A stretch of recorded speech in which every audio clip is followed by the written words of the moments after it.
She's not back yet. Oh, I hope nothing bad happened to Master Chevin.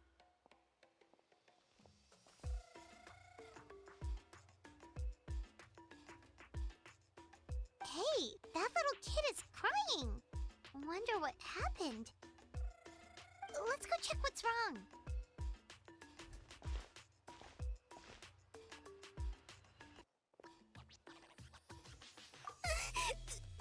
Master Chevin,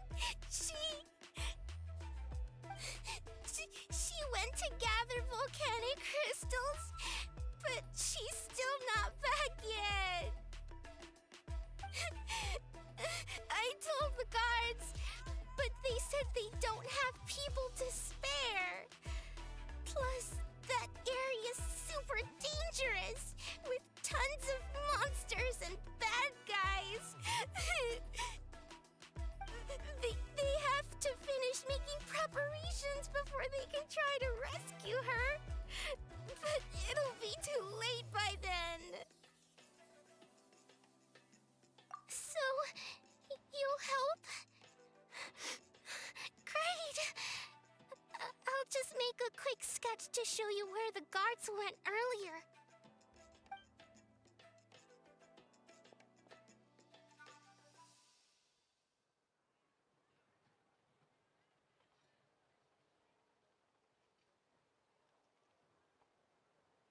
They said Master Chevin might have stopped around here. She might have been forced to go near the Umbral Needle. If that's the case, then... Please, you have to save her!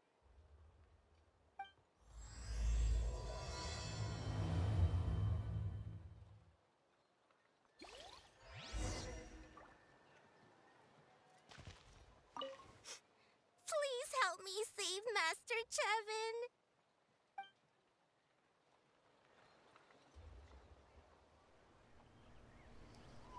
Welcome everyone to some more Genshin Impact. And today, I will be doing the Children of Echo's Tribal Chronicles, which I technically started by accident on screen, but that's okay.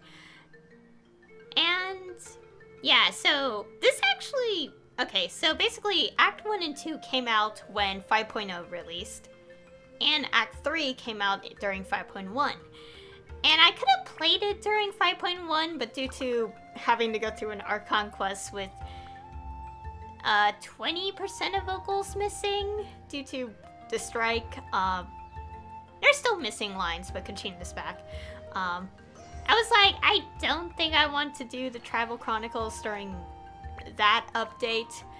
But yeah, I decided to do it this update. Even though nothing really changed. It is fully voiced. I just chose to delay it because of having to go through Act 3 and 4 without voices. For like 3 characters and all that.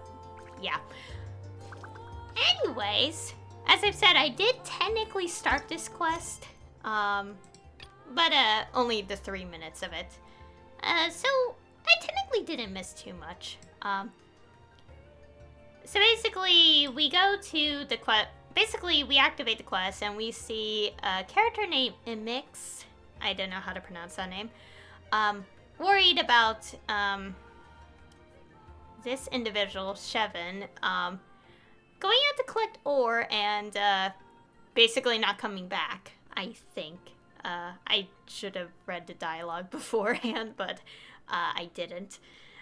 It's been like 2 months, 2, 3, I don't know. I definitely forgot some details. To be fair, I accidentally started it, so it makes sense. Anyways, we'll be doing this today, the Children of Echo's Tribal Chronicles. And yeah, let's get started. Let's enable focus mode. Okay. Oh, I should probably read the description. Okay, quickly. Okay, so yeah, we have a prayer for blessings told to Crested Peaks. Act 1. Tepetli Dissonance. Go rescue Shevin. Shevin from Muhuru's Gemporium went out alone to collect ores. Now she seems to be in danger, and at Imix's request, you decide to go save her. And that's what we're going to do, here. Yeah, the quest is over here. I had to avoid this location for like 3 months. Which wasn't easy, but, you know. Alright. Oh, this way. According to the map, we should be getting close. Let's search the area. Stay on your toes, though, traveler. Okay. Get away from me! Gosh. Look, over there! Is that Master Chevin? Take this! Where did you come from? So strong! Let's get out of here, boys! Run! Leave the stuff if you want to live! Drop all of it! Whoa. Well, they didn't put up much of a fight. Guess they knew what they were up against. Our reputation has its perks. Thank you so much. I thought I wasn't gonna make it down this mountain alive. Saved by the traveler. Guess my luck's not too bad today. Sorry. Let me introduce myself. I'm Chevin, a gem artisan. I'm not usually this lucky, but maybe things are looking up. Imix sent us to help. She did, huh? I didn't mean to make her worry.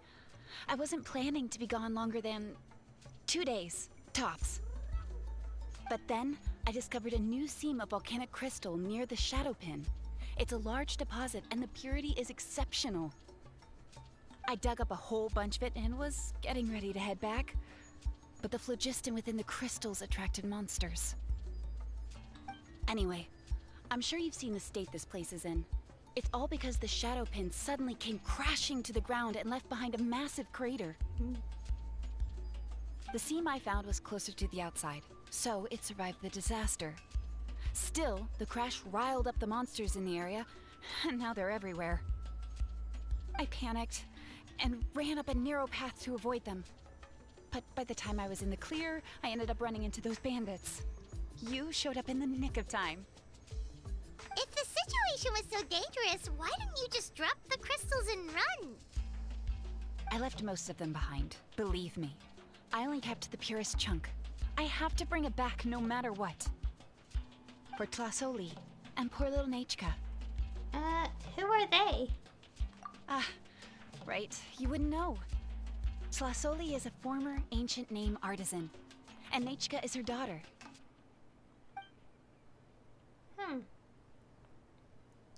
So she crafts ancient names? Xilonen's in that line of business too. Oh, you know Xilonen? Try mentioning that name in front of Tlasoli. She could sing Xilonen's praises forever. The foremost expert in ancient names, the future of our tribe, the finest artisan in Natlan. You'll never hear the end of it. I know Tlasoli misses the days when she used to forge ancient names. She'd never say as much, but I can tell. Why did she stop? Because of her daughter. Poor Nechka contracted an awful illness, and Tlasoli put everything aside to take care of her. Even as Nechka's illness grew worse, Tlasoli never gave up. Like a torch in the night, she was determined to burn bright, even as darkness encroached from all directions. Still, all's well that ends well. Thanks to the doctor's medicine and the Wyop's protection, Nechka's flame was rekindled. Her condition has been slowly improving ever since. She's still weak, of course, and has to recuperate at home. But she's well enough to write letters already. She often writes to Xilonen, apparently. Her dream is to become an ancient names forger, just like her mother. Her birthday's in a few days, so Tlasoli asked me to find a pure volcanic crystal to give her as a present. So that's why you were out here. No wonder you wouldn't leave the crystal behind. Yeah, talk about an important chunk of ore! What a nice gift! Paimon hopes it helps her feel better. I'm sure she and her mother appreciate your well wishes. All right, let's head back. I'm sure Imish is worried sick. Actually, why don't you come with me to visit Tlasoli tomorrow? It's all thanks to you that I managed to bring back the crystal. You deserve a reward for helping us protect something so significant. I just hope it makes Neshka happy. Is it an ancient name? That's right! A good mood makes for a quick recovery! And of course, we wouldn't say no to a little gift. Don't worry, something tells me you'll like this one. But I'll let Tlasoli tell you what it is herself. Alright. Yeah, for these travel chronicles, part 1 and 2 are pretty quick. And then part 3 is like the lengthier one. Okay, so talk to Xilonen? Okay, I will say that these pronunciations are going to make me very confused because I don't know. I don't know.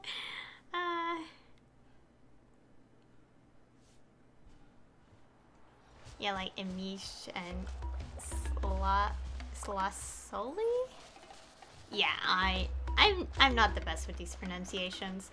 And then you have names that are very lengthy, and I'm like, what am I supposed to do here? So what's this telling me? Oh yeah, telling me I completed this. Okay.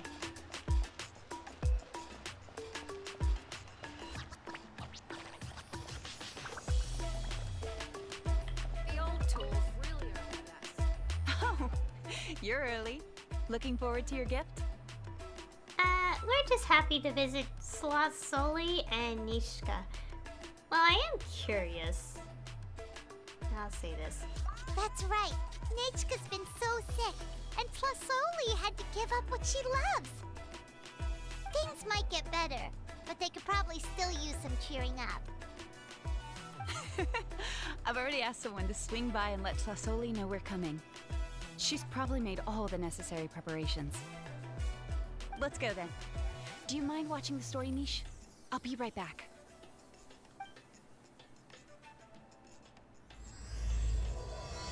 Alright, part 2. Horse Echoes. Alright. Where are we going? This way. Okay. Go visit Slasoli with Shevin.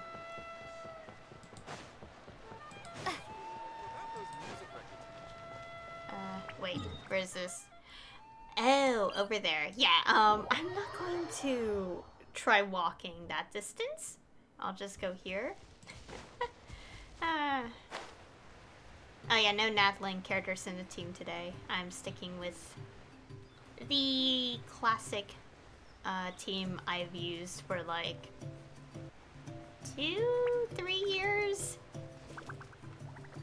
2 years. Yeah, 2 years. I think.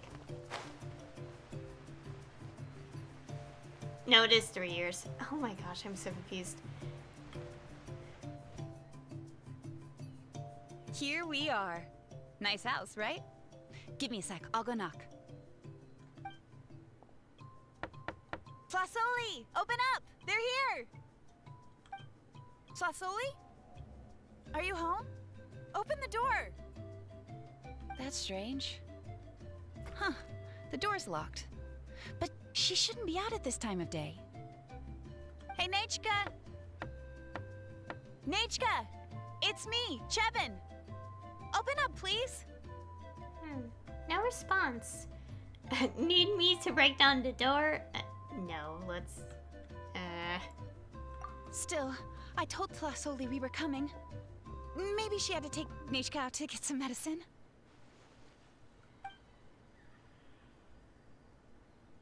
Hey, what's it Tepetlosaur nest. That's right. Tlasoli has a Tepetlosaur companion. If I remember right, its name is Iengu? When she was still in the forging business, she'd often have Iengu help with some digging work. But since Nechka fell ill, she hasn't let it dig much recently. Wait a minute. What the... This place is a mess! Iengu's nowhere to be seen either. Whoa, look at all these broken boxes! Something terrible must have happened. Let's take a closer look. You stay here, Shevin.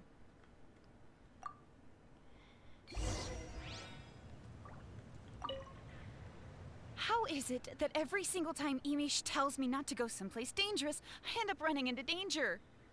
It's like her words have some sort of power over me. Maybe it's the Wyab's doing. Alright. The tracks end at this cliff. Could the Tepetlosaur have climbed up the mountain? Oh. Let's head up there and see. Right, we're going to be climbing. Okay,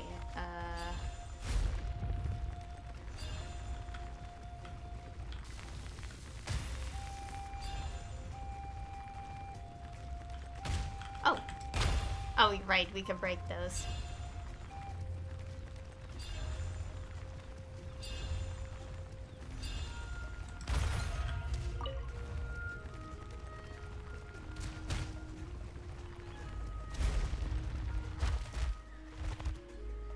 Oh, I didn't know the back of the Tepetlosaurs like glowed like that.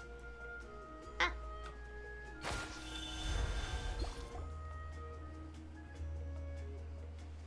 Huh, there really is a Tepetlosaur up here. Might not be Tlasoli's companion, though. At least it doesn't seem to be in any danger. Seems like it got up there on its own? Paimon still doesn't see any sign of Tlasoli. Hey, Traveler! Paimon! Oh, That's Chevin's voice. looks like there's someone next to her. Come down, quick! Tlasoli's here! Huh? We just got up here and Tlasoli's back already? What a coincidence. Either way, let's get down there. Yeah, quite a coincidence. Why is the Tepetlosaur coming along? Whoa, hey, don't run, you'll hit us!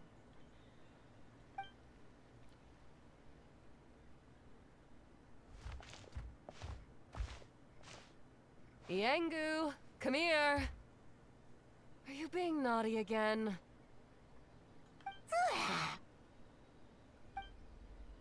Oh, that's a good saurian. Oh, you must be hungry. Sorry. I'll whip up something for you later. All right, run along and play now. I'll come along in a sec. Oh. Sorry, you two. I was waiting for you at home when Nechka... Well, she snuck out and ran off by herself. She said she just wanted to pick some flowers for our guests. But she ended up getting lost along the way. Luckily, I managed to find her before long. Is she alright? Yeah, Chevin told us she was just starting to get better. She's still very weak. The shock and the cold winds certainly didn't help, so she ended up with a slight fever. I gave her some medicine and now she's in bed. But it's nothing a good night's rest can't fix. That said, she won't be able to meet you today.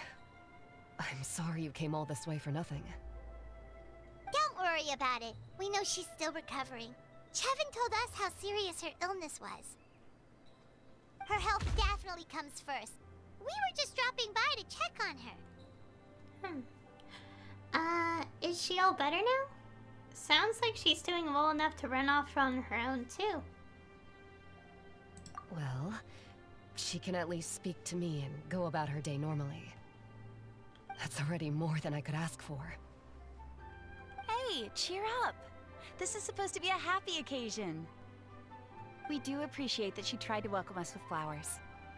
Anyway, Tlasoli, about the thing I was telling you before. The gift. Alright, let's hear it. What? Yeah, what did you get us? Well, it's a blaze gem inscription. I made it from the purest ore, so it's almost completely resistant to erosion. The techniques used to make it are all rooted in ancient name forging. So, it's like a simplified version of an ancient name? Don't say that or the Wyatt might smite me. The process just uses a few of the same techniques and materials. When I first made one, I didn't think it could serve any practical purpose, apart from the erosion resistance and the general aesthetic. But then Chevin suggested using the crystals to make a special kind of ornament. Blaze gem inscriptions made by an ancient name artisan, engraved with words that never fade. Quite the sales pitch, don't you think?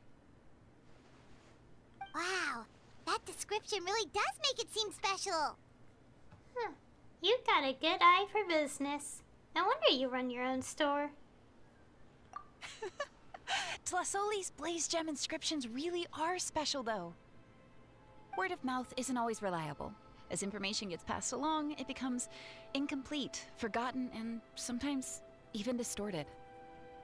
But the words inscribed on these crystals will stand the test of time. The inscription will never deteriorate, and the meaning will never get twisted. It's the perfect gift for a dear friend or significant other. You could even pass it down to younger generations. You're really pushing the sales pitch. You're very persuasive. Yeah, let's get one! We can engrave our names onto it. Then once we find your brother, he can add his name as well.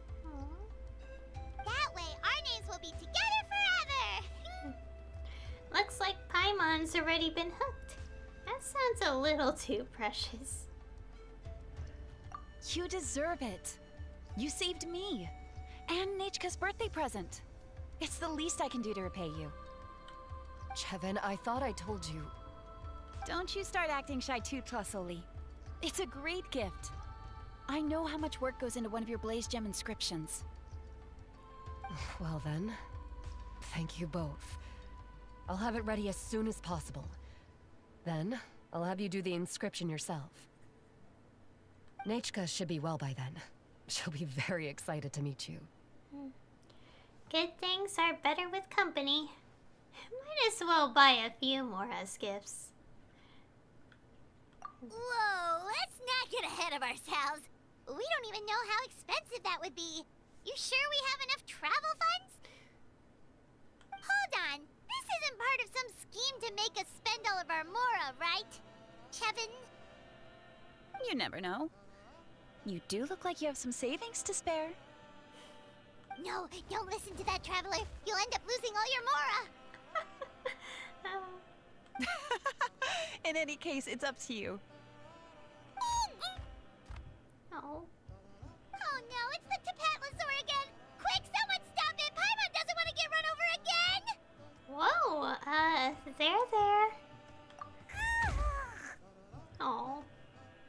Also, if you don't mind, Tlasoli, I'd like you to help me repair my blaze gem inscription. I dropped it when I was attacked earlier. The rope and clasp both snapped, so I haven't been wearing it. I tried fixing it myself, but I just couldn't get it to stay. Could you help? Just leave it to me. I'll make it as good as new. Thank you, Chevin, for going all that way and... It was nothing. We all just want Nechka to get better. You're right. Miangu, behave yourself. I'll feed you in just a second. I'll have Chevin contact you once everything's ready, Traveler. Maybe we'll even line it up with Nechka's birthday. We can even have a little party. Oh, that sounds great! We'll look forward to all the good food, and we'll make sure we're ready to eat.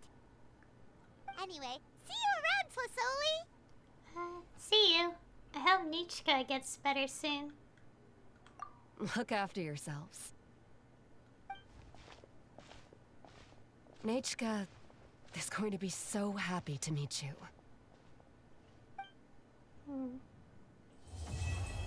And now is part 2. And now we have part 3. Okay. Thread like whispers. Go to the Children of Echoes. Alright. Yeah, Xilonen is in the picture. Oh yeah, also as you guys can tell, I have done part 1 and 2 of the Masters of the Nightwind. I did that before I did the event in the current update. Because, I didn't, well, like, it didn't really clash with the event. Like, I could just do it without doing these 2 parts. But I did it anyway because they were kind of, whatever. Anyways, like, it was just in the path, and I was like, you know what, I'll just pre-record these. So, yeah. Oh yeah, and also, if it isn't obvious, based on my stream schedule lately, I didn't stream those 2. Also, I was sick for like 3 weeks, so that was fun. Literally couldn't talk. Oh yeah, that is the interesting thing. Even if I were to have like chose to record the interlude now, which I'm not because I'm waiting for all the voices to come back at this point. I don't think any of you would want to hear a very sick sounding character when the character isn't sick, because I was sick, so. It's been several days now. Wonder if Tlasoli has finished making the Blaze Gem inscription. Since Nechka's birthday is around the corner, let's go to the tribe and buy some things, and then pay the family a visit. Alright. Head to Xilonen's workshop. Oh yeah, and also this part of the Tribal Chronicles is only available after you complete Act 4, I think? Like, you had to complete up to Act 4 of Chapter 5. So yeah, it is available. We have Xilonen here.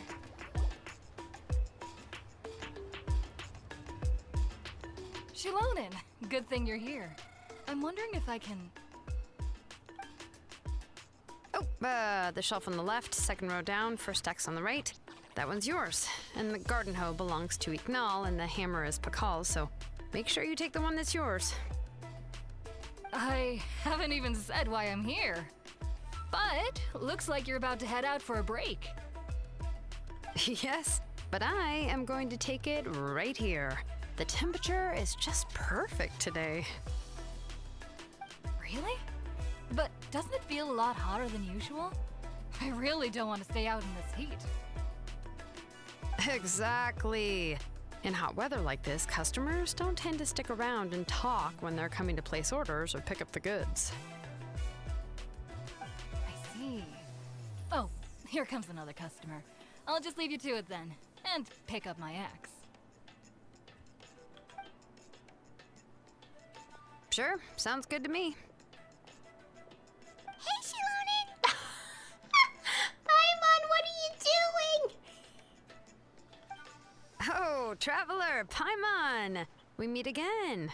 Oh, you two seem to be in good spirits. I'm sorry, but what the heck, Paimon? That was so strange. How's your Pilgrim's Chronicle been? Run into any issues? No, everything is fine. Oh, good. It was also my first time receiving a Pilgrim's Chronicle, even though I've already turned it over to you. There are still a lot of things that could go wrong, so I wasn't sure if there'd be any issues. Huh? So, what are the chances that something might still go wrong? Well, less than the chances of Mualani accidentally falling off a spiritway, I'd say. Oh, well, that definitely would never happen. I found the axe, Xilonen. Thanks a lot. By the way, Nitchka's birthday's coming up real soon. Are you planning to visit her? I've prepared a gift, and was just getting ready to take it to her. You're not planning on giving the kid a full set of pliers again, are you? Or, let me guess, woodworking tools? You'd give these kinds of things as birthday gifts? I like a set too. Where can I buy one? Okay. Yeah, that's right. Flowers will wither and toys will break, and snacks are quickly forgotten once they're eaten. But a set of durable work tools will always stay with you and get you through many sticky situations. Well, still, I won't be giving Nichka any tools this year. She wrote me a letter saying that she'd like a copy of To Kill the Brave. The book is not what you call a bestseller, but luckily, I have a few copies in my collection. They were really old editions that were published a long time ago, but they should still be readable.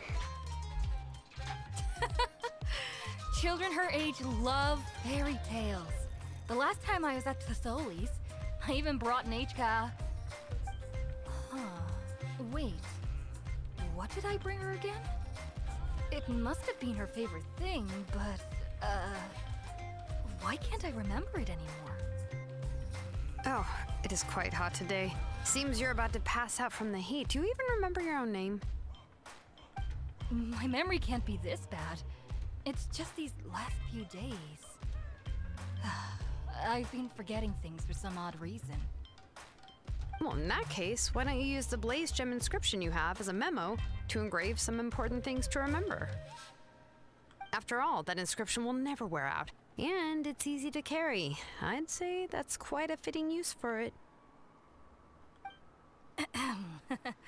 You do have a point, but my inscription is almost already full. Your name is that long? Did you include all your relatives' names too? No. I engraved some wishes on my Blaze Gem inscription. You know, just some dreams that I have for the future and things I'd like to accomplish one day. Even though Thesoli has said that from an aesthetic point of view, it would be best for people to keep their inscription short, this Blaze Gem inscription was still made by a name engraver, the forger of ancient names themselves. Everyone thinks that the inscription she made might have some wondrous powers. So, many people who bought Blaze Gem inscriptions engraved their wishes and dreams on them, in hopes that they would come true. Sounds kinda like a wish granter. But if you do that, won't everyone be able to see your wishes and dreams? I was just wondering the same thing. Yeah, that could be a little embarrassing. Don't worry. We usually ask Thesoli to add the inscriptions for us. She has a unique method of engraving. With her method, the light must be at a certain angle in order to see the text. Without the right angle of lighting, the Blaze Gem inscription will just look like a pretty stone. That's true. In the end, a Blaze Gem inscription is essentially just a piece of rock. It doesn't have the power to grant people's wishes. Making wishes to it is like shouting into an echoing valley. The only one who will answer is yourself. But using it as a journal for your wishes is also fine. Carrying them with you and taking a look from time to time can be a good source of encouragement. Well, as long as you don't suddenly change your mind and want to take your wishes back, that is. These things are extremely durable. It would take a lot of effort to change the words. And I don't think anyone would willingly part with it either. They're not cheap and very hard to get. If you ever lost it, you'd just be filled with regret. Still, it's really strange. Given Auntie's skill, how could it take so long for her to make one? Oh, well, I hope someone didn't give her an idea of making fewer and selling for more. I know just the person who would do that. Sounds just like one of Chevin's schemes. It's true. Chevin would totally have put that in her ear. Still, I don't think it's such a bad thing for Thesoli to make some money by selling these. At least she and little Nichka are better off now, and won't have to worry about the cost of treating her illness anymore. I was really worried about their family at first, and was even planning to send them some... Send some... Huh? What was I planning to send to Nichka again? Ugh, this memory of mine. Alright, if you stay out in the heat for any longer, I'm afraid even the inscription won't be able to save your memory. You should, go back. Yeah, get some rest. Right. Right. Please give my regards to Tlisoli and Nichka.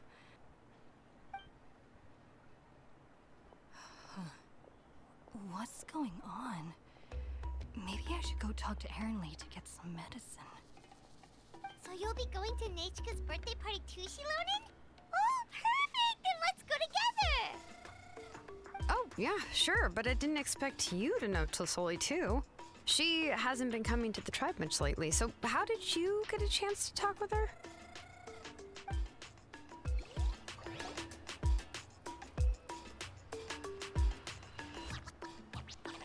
Oh, so that's how you met her. She even wants to use volcanic crystal as a forging material. I guess she's really pulling out all the stops for her daughter. We also wanted to get a gift for Nichka, but we have no idea what she might like. Then let's just go and ask. Come on, I want to give her the book anyway. Huh? Wait a second, our birthday gift's supposed to be a surprise? If we ask Nechka, then she'll know what gift we'll be getting her, and that would ruin the surprise! But if you don't ask her, then how will you know what kind of present she would like? Here's another idea. Perhaps you can also give her a storybook based on what she wrote in her letter. That might be a good option. Easy enough. I have loads of those in my bag. But shouldn't we give it a little more thought? If we all give her books, it might seem like we didn't put much effort into it. Xilonen, have you really never asked her what she would like the most? There must be something else she'd like besides books. Unfortunately, no. Nichka's illness has kept flaring up over the past few years. Apparently, she couldn't do anything during that time other than rest in bed.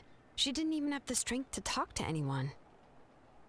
It wasn't until recently that she started to recover from her illness and regained strength to write letters to others.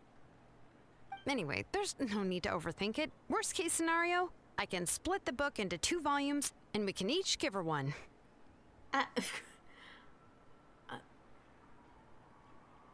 Sorry, that sentence made me think, rip the book in half, and that counts as 2 volumes. I don't think that's what she meant, but it felt like that for a second. Great idea, Aura. Let's just go and ask Nichka. Anyways. Yeah, even though it would ruin the surprise, we could at least get her something that would make her happy. Anyway, could you tell us a bit more about the book that you're getting her? Is it really that unpopular? Well, it's a little difficult to explain. You see, there are actually 2 versions of To Kill the Brave. The premise of the book is pretty straightforward. It's basically about a set of twin brothers working to defeat a demon lord. But after defeating the demon lord, the older brother, To Kill, discovers that the king's spirit has possessed his younger brother, Remok. In the ending of the original story, the older brother kills his younger brother to defeat the demon lord, before jumping into a volcano. Someone age copy of To Kill the Brave. Oh dear. I guess I could try to read this. This tale comes from the desolate, distant past. In those days, the mountain's teeth were still bared like blades against man and beast, thirsting for the souls of the feeble-minded human and non-human alike. People knew that the god of the mountains loved them not, and was to be given a wide berth. Yet they were forced to seek shelter in caverns from the storm screaming through the wilds, all to pass one long night after the next. But these caverns, like the mountains, extracted payment from these vagrants. Countless were the tribes who lost kin to the waste through which they stumbled blind. Valiant To Kill and his kind-hearted brother Remok were born to one such tribe. At the hour of their birth, a long, troubling night reigned inside and outside the caves, and though the campfires around which the tribe's people sat flickered, none were comforted by their light. The people thought, "This fire shall soon go out, and once it does, we too shall be finished. How long will this night last? I'm cold, and hungry too. Let's hurry things up then. Quickly, let me walk into the night. Better that than this torment. Oh, you poor children, you poor, poor children." Yet Tekil and Ramak did not announce themselves with sorrowful cries as other children did. Instead, Tekil stared into the cavern depths. The minions of the cavern did their best to frighten him, but his gaze swept over them, keen as a sharp stone spur. "He has seen us, our sharp claws and long teeth, but he is not afraid." The wicked creatures whispered amongst themselves anxiously, and involuntarily retracted said appendages. Ramak, for his part, waved his hands and laughed, and his laughter was like pebbles tumbling in a stream, drawing the eyes of all the distressed tribespeople to his face. Only then did they notice that though the flame wavered, it had never ceased to burn, and with another wave of his hands, Ramak patted the firewood next to him. "Feed the flame, feed the flame." The elderly chief, thus reminded by the newborn boy, shouted his words aloud, repelling the fear that had been about to swallow the tribe whole. People stood and fueled the fire, and they drew their obsidian blades, casting their eyes into the cavern depths as Tekil had. The beasts of the cavern were filled with rage and hate, but they knew that these people would not loosen their grip on their weapons, nor would their eyes be shut. Terror had already fled, and so death was forced to retreat. Only when the sun rose again did the brothers close their eyes, falling asleep in their mother's bosom. Thus did the tribespeople depart the cave, having lived another day. These people, who had rejected fear, would live countless days more. Yet the defeat of her evil underlings caught the eye of their master, Kodliku. For this lord of demons, who claimed to be the mother of the underworld and mistress of 10,000 times 10,000 caves, whose fangs were the rocky stalactites, whose tongue was every blast of wet, frigid wind, and who upon awakening could only be satiated by devouring 10,000 living souls. Tekil and Ramak were the first humans to slip her grasp. Shamefaced, this Earth Mother waved her hand, lashing the evil beast, cowering to the side with rock. "Go! Go! Redeem your humiliating failure! Capture those dim-witted mortals and fill my stomach!" But having seen their fears vanquished, the people remembered well the methods of scattering those terrors time after time. They settled at the foot of the mountains, sharpened wooden stakes, lit fires, and gave the sharpest blades to their best warriors, with which they would stand guard behind the stakes. Their bright eyes pierced the wilderness beyond the firelight and did not shift their gazes away for even a moment. By blade and fire did Kodliku's minions taste defeat time after time, until they could do nothing but huddle in the dark, daring not to draw near the flame. The fires in the hearts of the people ignited, and they began to speak of victory, of light, and of the end of the Viper. They believed in Tekil and Ramak. These two brothers could surely keep the heat and light alive. Tekil and Ramak thought the same, and so they sharpened their spears and blades, preparing to drive the demon lord of that evil serpent to her doom. But the Earth Mother, who hated this tribe, did not relent. She took sludge from the deepest parts of the cave and pinched it into a snake. Then she plucked out her eye, settling it into the serpent's eye socket. Ew. It was that child who caused you to witness the fire, and so let me go and swallow his eyes. One evening, when the sun had just set, night's veil was slowly covering the sky, and the stars had yet to begin granting their light. The serpent bit and slew a rabbit beyond the tribe's bounds, and burrowed into its skin, lying flat on the ground. Ramak, returning from gathering herbs, came upon this rabbit, and seeing its wound, the kind child put his torch down without hesitation, and reaching for his herbs, he chewed on them, preparing to apply them to the rabbit. But the snake, speaking for the Earth Mother, leaped from the wound, hissing laughter.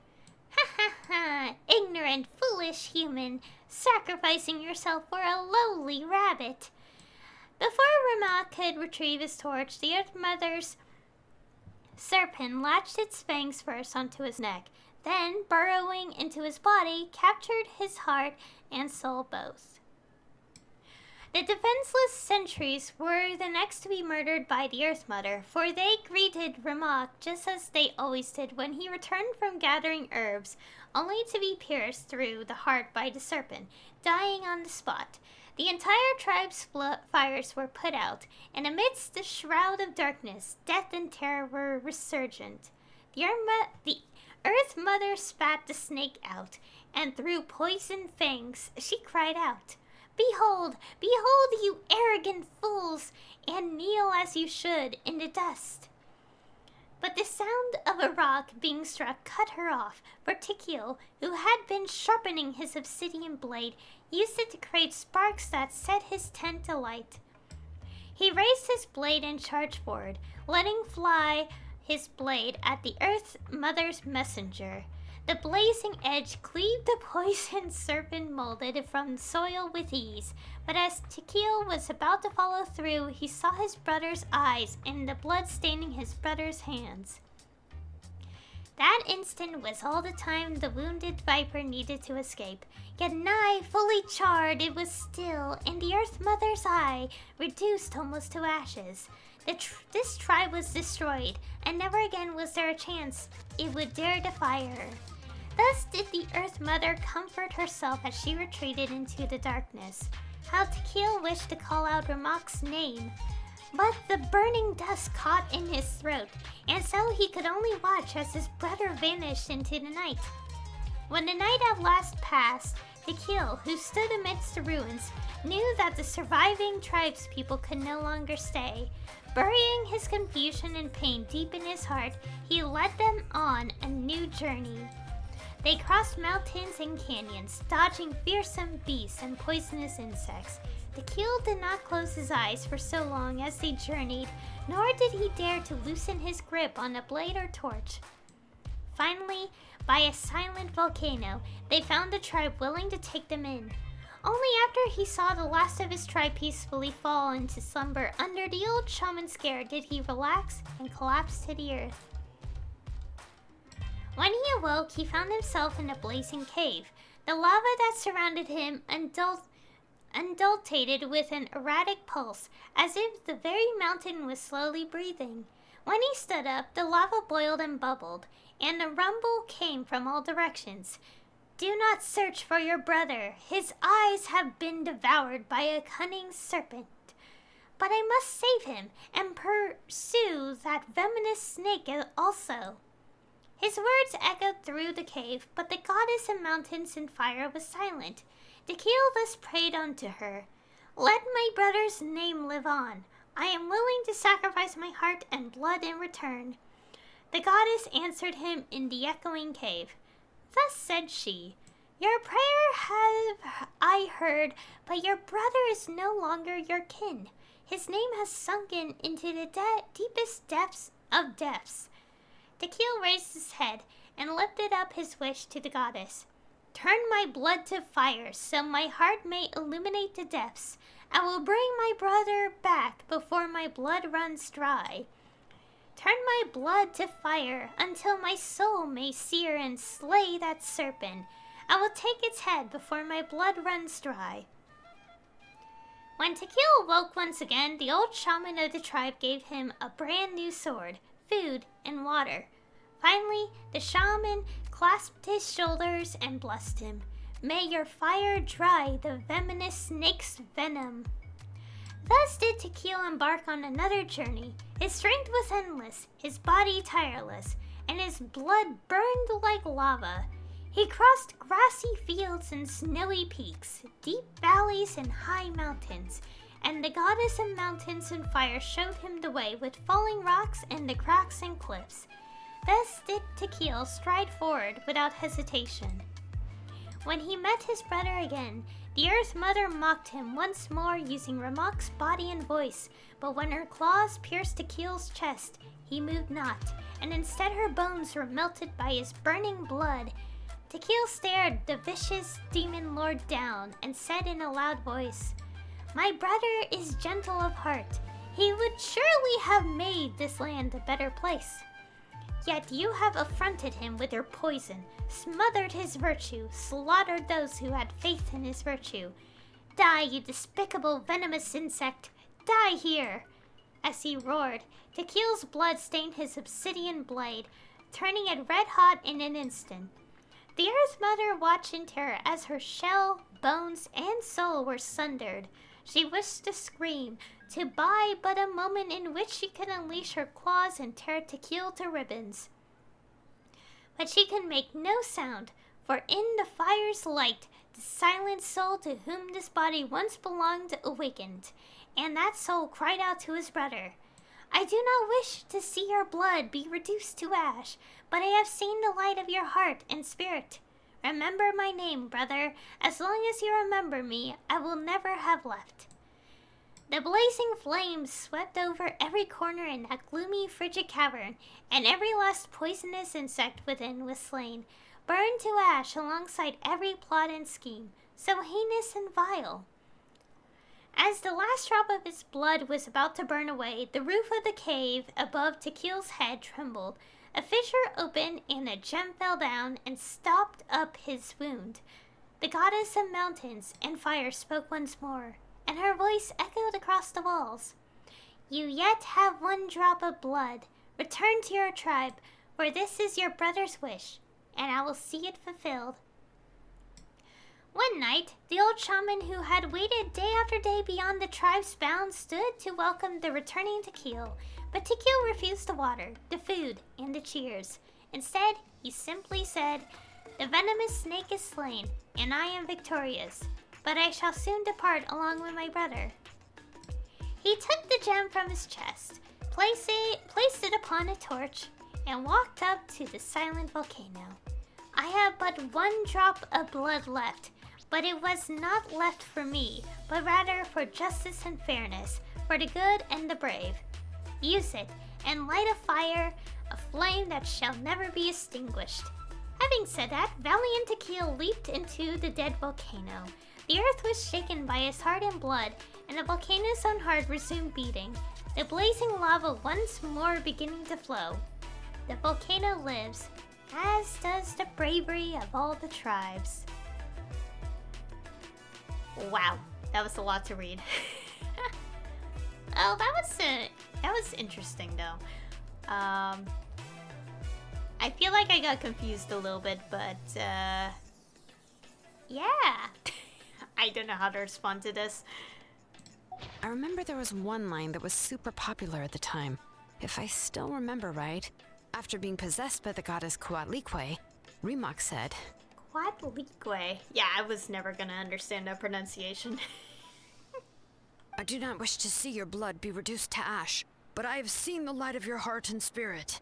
Remember my name, brother. As long as you remember me, I will never have left." So, what about the other version of the story? The other version was released only recently. The author heard a suggestion from someone and suddenly decided to try and make a stake in the fairy tale market, so the story was revised. In the revised version, the brothers killed the demon lord together and both survived. According to the author, this gave the story a happy ever after kind of ending. However, the revised version was not well received. After a month on the market, it had hardly sold any copies and the books were collecting dust on the store shelves. The store owners desperately tried to get rid of the book and have resorted to all sorts of promotions and discounts to sell it. Even now, the only edition of To Kill the Brave you can find in the market is the newer one. whereas the older edition is nearly impossible to find. Anyway, I couldn't bring myself to give such a poorly rated book to Nechka, so I spent a few days looking and managed to find a few copies of the old edition in a warehouse. I picked out a copy that looked relatively new and wrapped it up as a present for Nechka. If you're interested, I can give you this extra copy to read. The pages are pretty old though, so please be gentle with it. Oh, and here's a copy of the newer edition too. They gave me a free copy when I went to buy some chocolatl. So that's how they're trying to sell off the book. Could it really be that bad? Even Paimon's curious now. That's 2 more for the collection. You can read them to me while we're on the road, Paimon. Let's get going. Tlasoli lives pretty far from the tribe, so it'll take us some time to get there. Alright, now we start part 3. Melodious Chant. I like how most of that was just me reading. Okay, also we got those copies.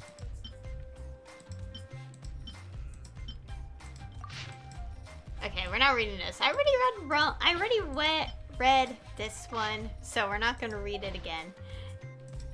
Well, it's not really again, but you know. We're going to be here forever if I read the second copy.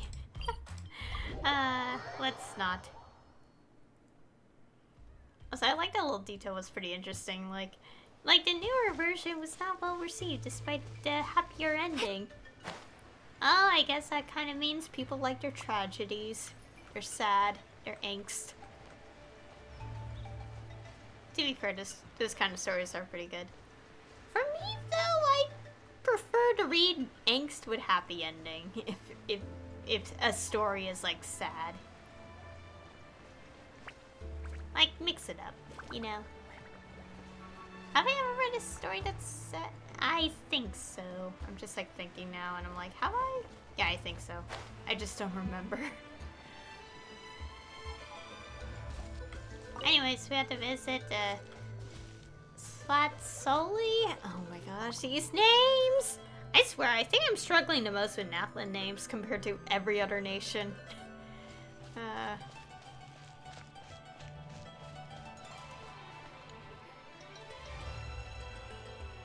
Go on now, Yengu. Nechka is still resting. Hey, Tlasoli, we're here!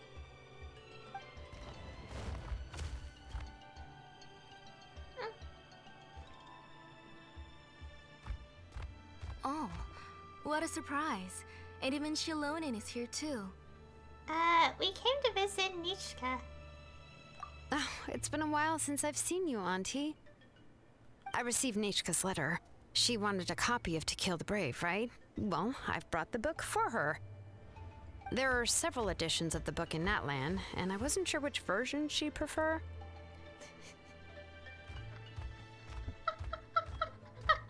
Oh, the background. I asked a messenger from the Scions of the Canopy. It seems this softcover edition is one of the most popular options, so I brought it for Nechka. You haven't changed a bit, Xilonen. Let's go inside. I was just boiling some chocolatl, so you can all try some. Xilonen used to love drinking chocolatl. When she was little, she would always have several cups every time she came to visit me. You were already a big girl by the time I finally had my Nechka. Alright, for now let's... Oh, Auntie, let's go inside. Traveler, please help me get her into the house. Sure thing. Oh, Paimon will help too! Paimon was going so fast there. The animations were going so quick. Be good, Yengu, and don't get in the way. All right, let's get indoors. Watch your step, Auntie.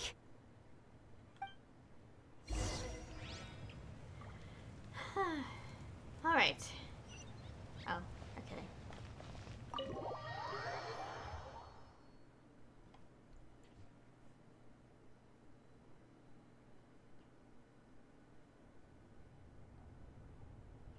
sorry.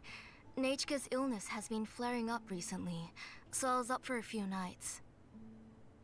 I suddenly started to feel dizzy in the sun. I hope I didn't scare you. Have a seat. I'll fetch you a few cups of chocolatl.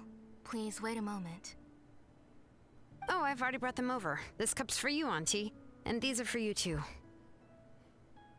Chocolatl? What does it taste like? Paimon's heard that it can be pretty bitter. Traveler, could you give it a try first? Oh, don't worry. Auntie always adds a lot of sugar. It won't be bitter.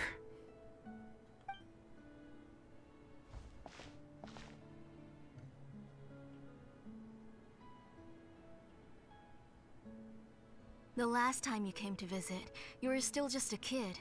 But now you're a pillar of the Children of Echoes. No, of all Natlan even. Oh, well, it's all thanks to the drinks I had here and the books I happened to read. You've been close for quite some time then. We heard that you two are from the same tribe, but Paimon had no idea you were so close. When I was little, my parents were always talking about how skilled Auntie was at forging ancient names and how she was a good role model for the rest of us. The moment I became idle at home, they would toss me into Auntie's workshop to watch and learn. Then I would have your parents go back, boil you a pot of chocolatl, and let you play in the house. Yeah, and then I would drink and listen to you banging away with your tools in the workshop. But eventually, she moved out of the tribe to find some more space, and I didn't have the chance to visit again after that. But why did you seem so familiar with the place when you went to the kitchen for the drinks just now? Because the layout of this place is identical to her old house. Let me see. Yeah, that should be Nechka's bedroom then. That's right. I remember you used to hunker down in the room to read and draw. But you're all grown up now. Even if you wanted to live here, I'm afraid you've already outgrown Nechka's bed. You two seem like family. Xilonen seems just like an older sister to Nechka. That's how Nechka sees Xilonen too. Whenever she's feeling better, she always asks me when her pen pal sister will be coming to visit. Well, yeah, I'm here now, and even brought a gift as an apology. I'll leave the book here. You said Nechka asked you for the book? I hope it wasn't too much trouble to get. Really, I'm surprised that she even asked you for a present. When she's at home, she'd even ask me for permission to eat some snacks.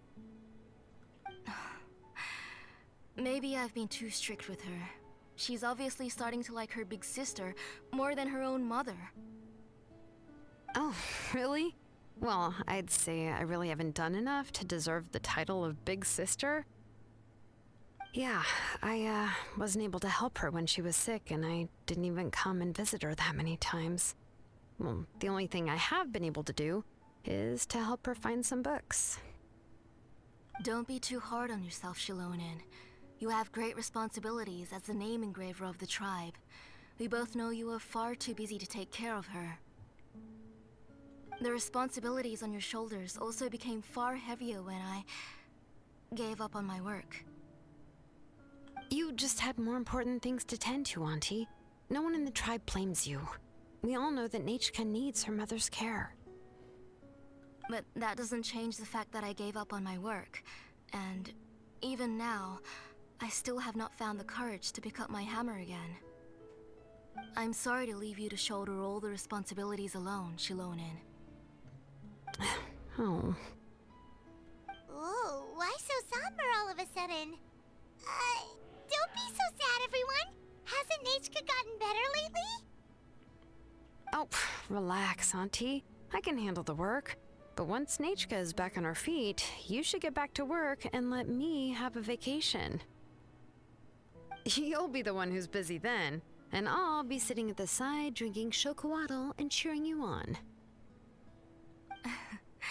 If that day really comes, you can have as much chocolatl as you like. So, how did Nechka get so sick? Is her condition really that serious? If you asked me before, I wouldn't have even been able to talk about it. But now that she's gradually recovering, I've also gained some courage to face what happened back then. Nechka's illness actually originates from the Abyss. That night, I was in the tribe, having a discussion over the forging of new ancient names. Before we could finish our discussion, the alarm started to ring outside.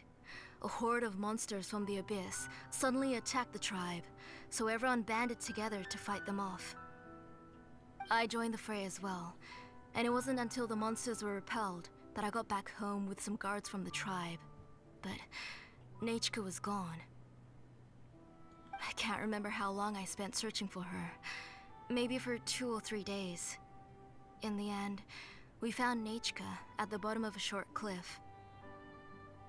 She was holding a dried up embercore flower in her hand, and there were traces of abyssal corruption around her wounds. I know. It was all my fault. Before the incident, Nechka had asked if I could forge an ancient name for her. Work was busy at the time, so I told her that if she could find an embercore flower, I would use it as material to forge her an ancient name.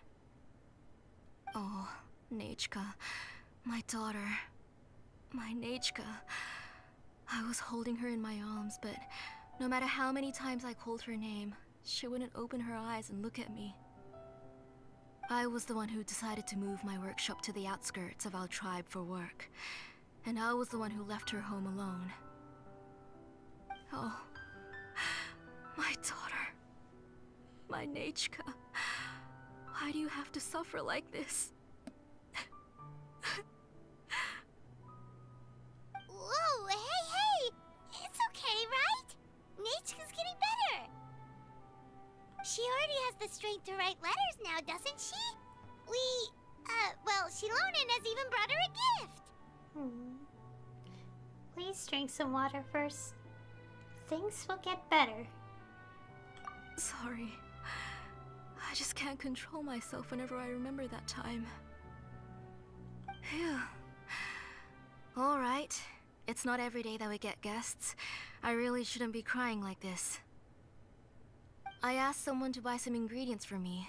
So, why don't you stay for dinner tonight? I'll make some shrimp bisque, grilled fish and mint sauce, and tower tacos. We'll help. That sounds like a lot to make, and we don't want you to tire yourself out. Look at our options. Let me flex my cooking skills. Enough talk. Let's start with a fried egg. Okay.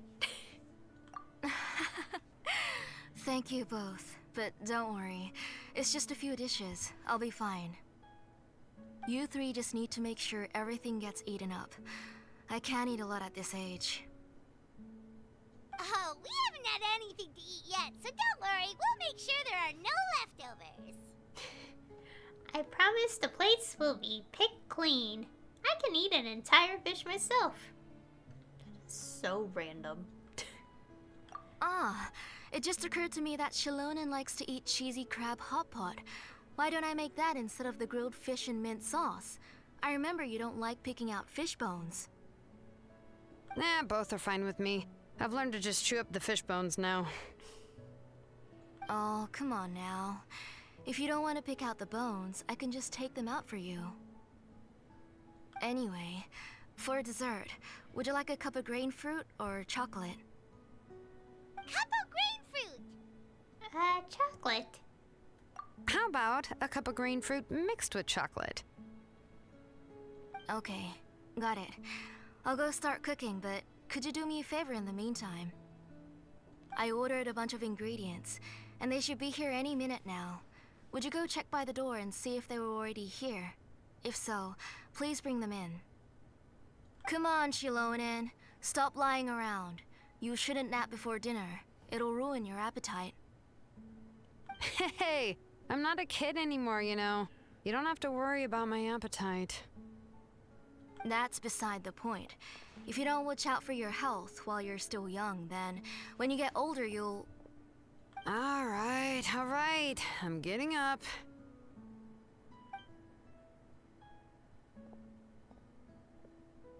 go check on the ingredients with Xilonen. It isn't far, so it shouldn't take us long. That kid.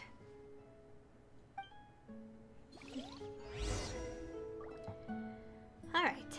Help Stella solely retrieve the goods. That kid. She's just like Nachka. I feel like I'll never be able to pronounce her name. As I said, I don't think, like, most Natlan names I cannot pronounce. It's so hard.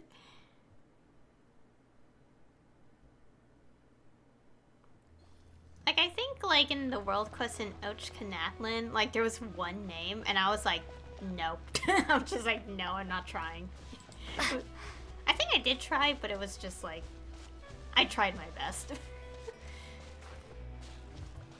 Actually, no, it was more like the one Sumer event, the Sub-Zero's Festival. Well, it was an actual unvoiced quest. Like, it was not meant to be voiced. And there was this word, and I was like, no, I'm not saying it. I'm not gonna attempt. No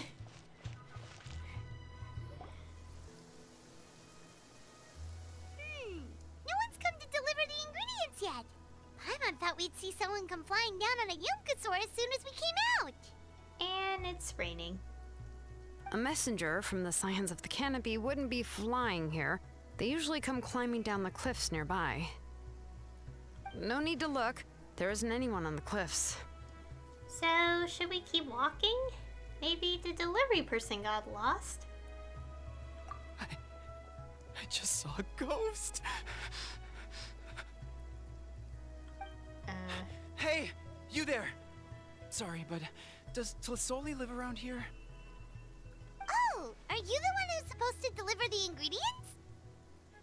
I don't see any ingredients. Ingredients? Are you kidding? I was nearly eaten myself! Never mind that now. Those monsters are still hot on my heels. Please, you've got to help me! Xilonen, where'd she go? Whoa, she's already gone up to fight the monsters? Let's go help her out! A tiny little Teplasaur. Okay.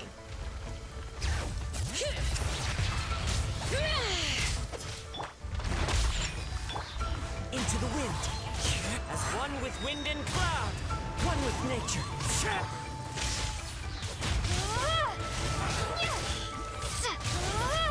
Don't get too close.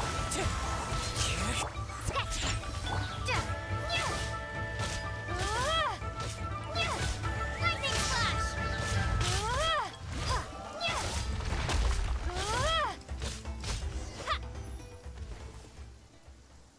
All right, that should be it for the monsters. Yeah, it was easier than I thought. Oh, it also seems we're in good luck. The goods weren't damaged either. Strange, we didn't see any monsters on the way here. You must have terrible luck. You didn't provoke them, did you? Yeah, right.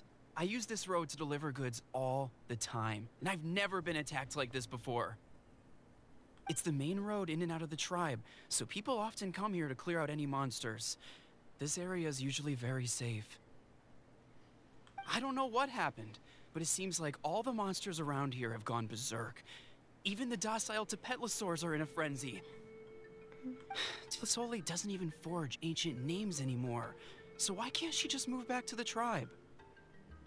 If she comes back, Nachka will even be able to find some playmates. She's so young and hasn't even... Nachka's playmates. No, wait, I feel like my kids have played with her before. They've even told me about Nachka's favorite game. If I remember right, it was... strange. I always remembered it before. How could I forget all of a sudden? Look at that! He has a Blaze Gem inscription too! So luck shouldn't be the problem. Seems there's quite a market for those inscriptions. You should go back to the tribe. It seems like you had quite the scare today. We'll take the ingredients back for you. I'll carry these bags, and you two can carry the rest. Sure thing. Paimon can help too. If you say so. Thank you so much. I guess today's just a really bad day for me to go outside. That's so weird. Why is everyone we run into today having trouble remembering stuff? And they're all carrying blaze gem inscriptions. Paimon's not sure how to say it, but she's got a strange feeling about this. Like it's all somehow related. Once you live long enough, you'll eventually start experiencing strange days like this. Let's bring the ingredients back. Otherwise, we won't have anything to eat tonight. Yeah, I'm starting to notice there's a bit of a memory loss trend going on here. And it definitely isn't the weather. Speaking of memory, my memory is already a little bad with trying to remember what Shevin said about the blaze gem inscriptions. But yeah, there's an odd link going on with them and memory loss for some reason.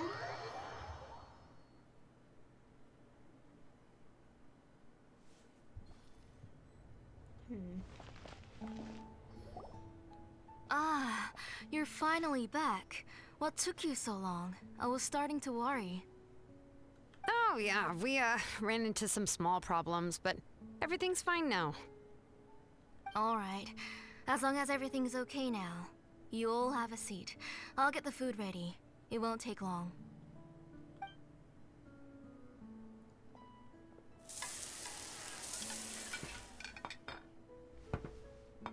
Whoa, there's so much tasty food! You're amazing, Tlasoli!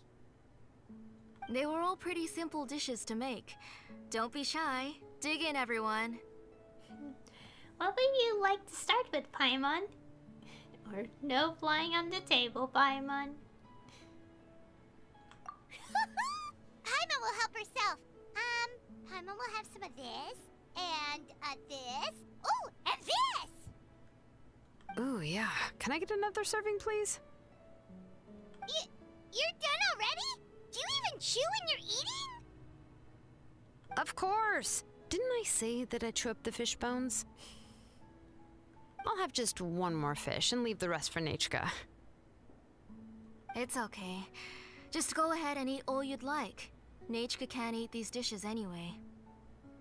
Her body is too weak to digest these kinds of things. I'll just make some broth for her. Oh no, but Paimon thought she'd already recovered from her illness. Injuries caused by the Abyss cannot be undone. The doctor said the fact that she's stable is already quite a miracle. But it's okay. Nechka can talk to me now and can even hold my hand. That's more than I could ask for. Even if she will never again know that I am her mother. What do you mean? The doctor said the Abyss has had an irreversible effect on Nechka's soul. She's lost all her memories from before she was injured. The doctor also said this sort of memory loss isn't like simply forgetting something. Rather, she can no longer remember anything from before that fateful day. Huh? But how does that happen? You know about the woven scrolls that the Masters of the Nightwind use to record things, right? Well, generally speaking, forgetting things is like when the woven scrolls would gradually start to fade. As long as you repaint and weave the threads again, the faded memories will come back to life. But the case of Nechka's memory loss is as if her woven scroll had been cut in two, and the portion of the past was burnt to ashes. The books she loved to read, the flowers she took joy to grow, and the time she spent in this house were all cut off by the Abyss, and can never be retrieved again.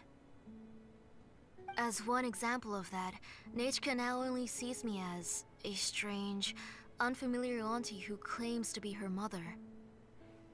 She's a good kid, and doesn't want to upset this lady who's been taking care of her so much, so she still calls me Mom. But I've always had a feeling that she's constantly wondering about things like, where is her real mother? Why is she stuck here in this house? Was she abandoned? Nechka really has no idea that her real mother is right in front of her, and has never left. So you plan on recreating Nechka's woven scroll all by yourself? What do you mean? Or should I say, you've already started reweaving that scroll long ago? Oh, a blaze gem inscription. Whose is it? The delivery guy's. I saw it hanging from his waist, so I asked to borrow it from him. Don't worry, I'll return the inscription to him once we've figured everything out. These things aren't cheap, after all.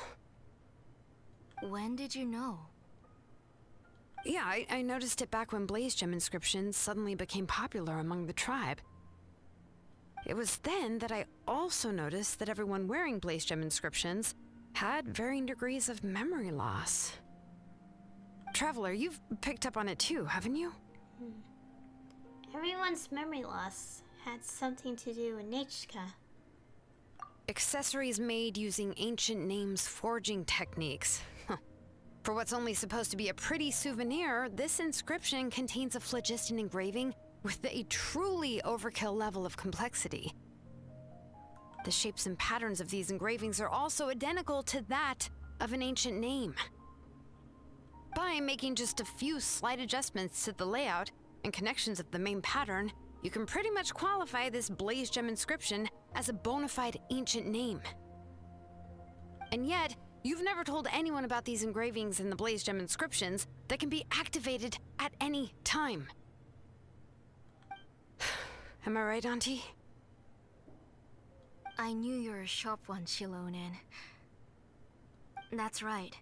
I have a way to cure Nechka and restore all her memories. It's actually quite simple. I want to forge an ancient name for Nechka that contains all of her past memories. You're going to make an ancient name for Nechka? But ancient names must be approved by the Wyab.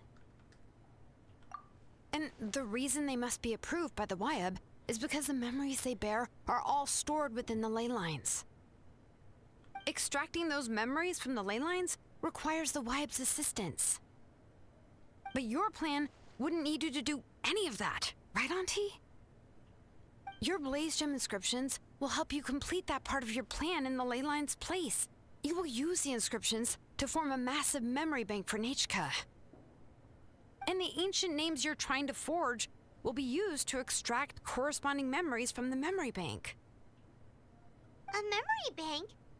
Wait, so the reason all those people were having trouble remembering stuff is because the blaze gem inscriptions took away any memories related to Nechka? Even though Nechka has forgotten her own past, her life is still witnessed by other people. Using other people's memories of Nechka to reconstruct her past? This is the first time I've heard of such an idea. You've seen through my plans, Xilonen. You're as outstanding as ever. Far more brilliant than me. I intend to use this method to collate all the memories related to Nechka and allow her to regain her past again. But wouldn't extracting memories like that hurt the person carrying the blaze gem inscription? Not at all. Every time a blaze gem inscription extracts memories, the process is under my precise control. That way, there's no chance of anyone in the tribe getting hurt. This is the central inscription that controls all the other blaze gem inscriptions, which will also soon serve as Nechka's ancient name.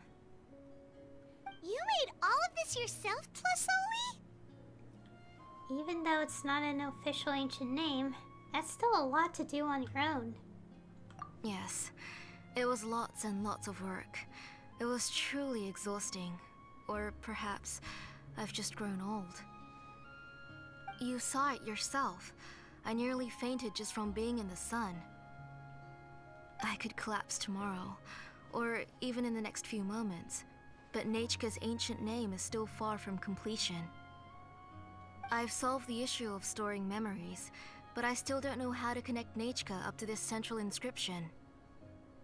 I thought you just modify your own ancient name. I considered it, but this matter doesn't have anything to do with my ancient name. It's of no help to me, and I don't need its help now. You know the price to pay for making something like this. Yes, I do. But as long as I can get my Nechka back, I'm willing to do whatever it takes. Otherwise, Nechka won't have any chance of reclaiming her past once I'm dead and gone.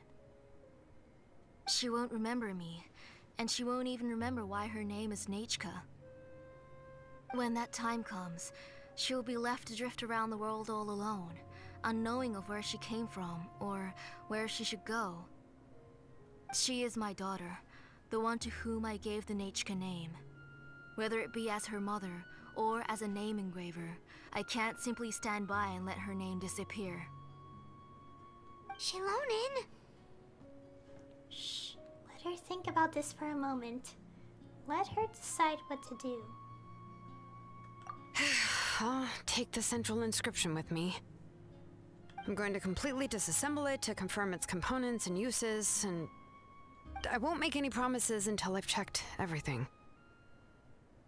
Say goodnight to Nechka for me, Auntie. Oh, wait. I've also finished the inscriptions for the Traveler in Paimon. Let me fetch them for you.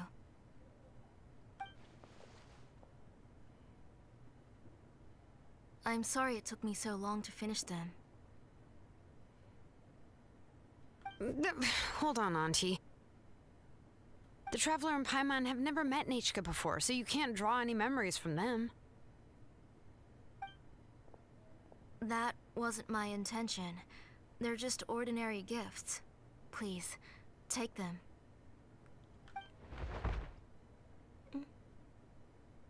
Huh? What was that noise? Nechka must have woken up and wants to get out of bed on her own. Sorry, I'll go check on her first. Nechka, don't try to get out of bed. Just tell Mom if you need anything. You go ahead and take care of Nechka, Auntie. Let's go, Traveler and Paimon. There are a few things I want to tell you.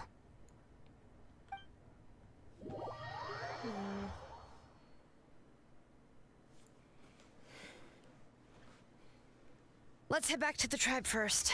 There are some things I need to get from my workshop.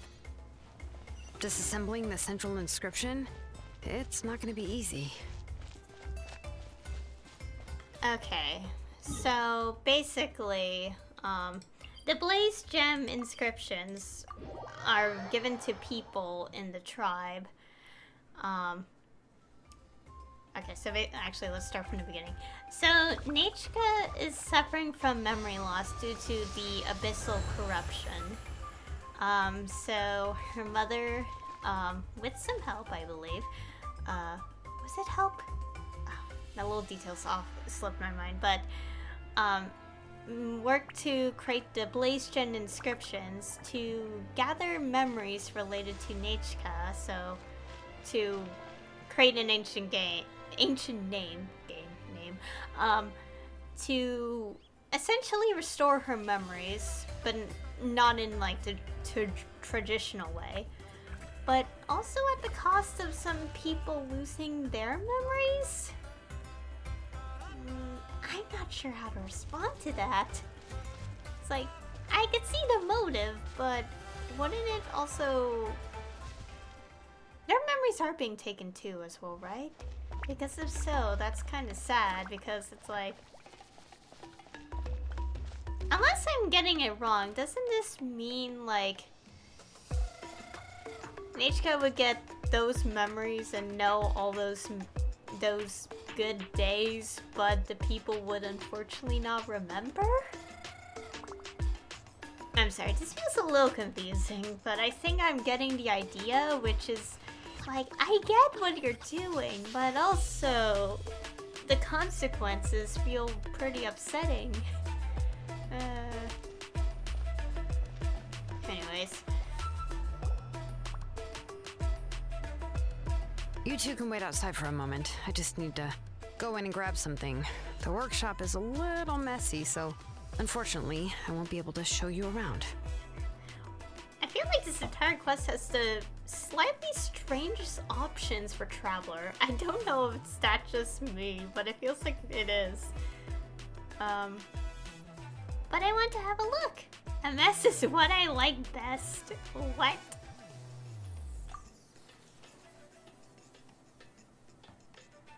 Oh, yeah, that's not really what I mean. It's not the mess that's really the problem. It's just that the workshop is cluttered with way too much stuff. Books, files, and even ancient texts I got from the Masters of the Nightwind. Everything's piled up to the ceiling. You probably won't know where to step once you're inside. Kachina suffered quite an unfortunate series of events the last time she went inside. Well, I suppose it was my fault for being so focused on searching for information at the time that I forgot to lock the door. After entering the workshop, she was shocked to find herself face to face with a massive woven scroll from the Masters of the Nightwind, and then she turned around and knocked over a huge stack of forging blueprints. Oh. She tried to step out of the way, but tripped on a poster tube that was behind her, and then boom! The forging blueprints came crashing down right onto her head. Oh no. Oh no! That must have hurt. Was Kachina okay? She's lucky I noticed in time.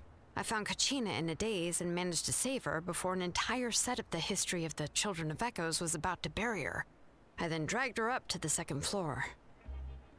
Ever since then, Kachina always waits outside the door and doesn't dare take a step in whenever she comes to see me. Are there really that many books inside? I thought a workshop was supposed to be full of tools. Yeah, you're an artisan and craftswoman after all. We thought there would be weapons and armor hanging all over the place. But it seems more like a library than a workshop.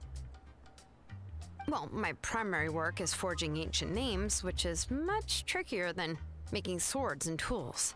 Aside from the necessary craftsmanship, I also need to consult many ancient texts. You probably already know that each ancient name represents a certain spirit, behind which are countless related stories to support it. In other words, the essence of an ancient name is the physical manifestation of a certain spiritual will. And as a name engraver, when I'm working on a new ancient name, I'm not only trying to give it a physical shape, but more importantly, I'm also trying to understand the spirit contained within the name. And to do that, I have to collect as many related stories as possible and read through them all. But, as you might know, people tend to add a lot of extraneous details when it comes to stories about themselves. For stories that have been clearly exaggerated or altered, I must gather other related stories and information as cross-references. This way, I can filter out all the absurd and exaggerated details and restore the person's life to its true nature. Only in true stories can you find the authentic spirit. And this is the only way for the spirit to become an ancient name that matches its essence.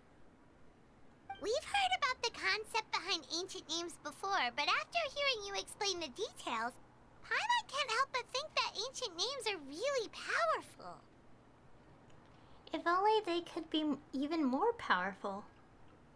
Well, no matter how powerful ancient names could be, they would never be able to suddenly turn into a blade or allow you to smash through an entire cliff in one punch.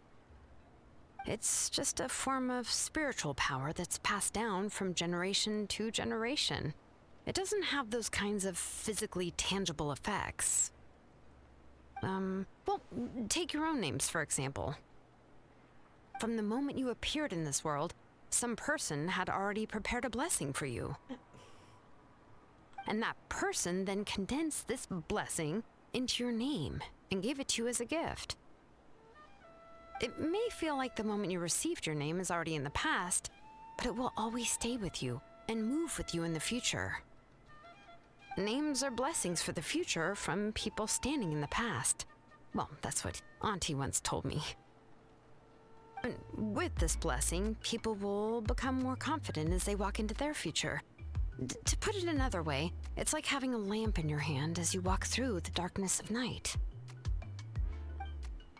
Oh, Paimon gets that. If you're alone when you're walking in the dark, it's easy to get scared and tired quickly. But if someone else is walking with you, then it won't be nearly as scary. And, well, you might still get tired, but it'll still be a whole lot better than walking alone. The Traveler always has Paimon by her side, though, so she'll never have to worry about that. Oh, Paimon sure many wish they could be in your shoes, Traveler. Please, you're always the one to get tired when we're on the road. Paimon's always flying, of course it gets tiring. But we're getting off topic, we can talk about that later. Try not to fall asleep on me next time. At least try not to eat so much. Anyway, this is what Clasoli told me when I was training as a name engraver. And to be honest, I've only understood 20% of what she said at most.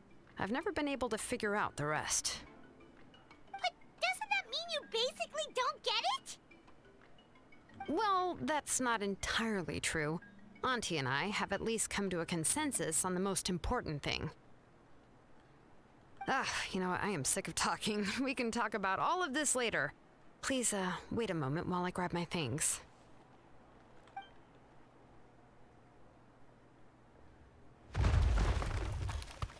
Xilonen opens the door and walks into her workshop. Someone's settling crashing sounds from the workshop, followed by some agonizing creaks and squeaks. Eventually, Xilonen rushes out the door with a box in her arms. She then turns around and kicks the door closed, shutting the sound of dusty books falling to the ground inside. Did you hear a whole section of something collapse in there just now? It's fine, it's fine. It was just a bunch of very old ancient name records. I've already made copies of them.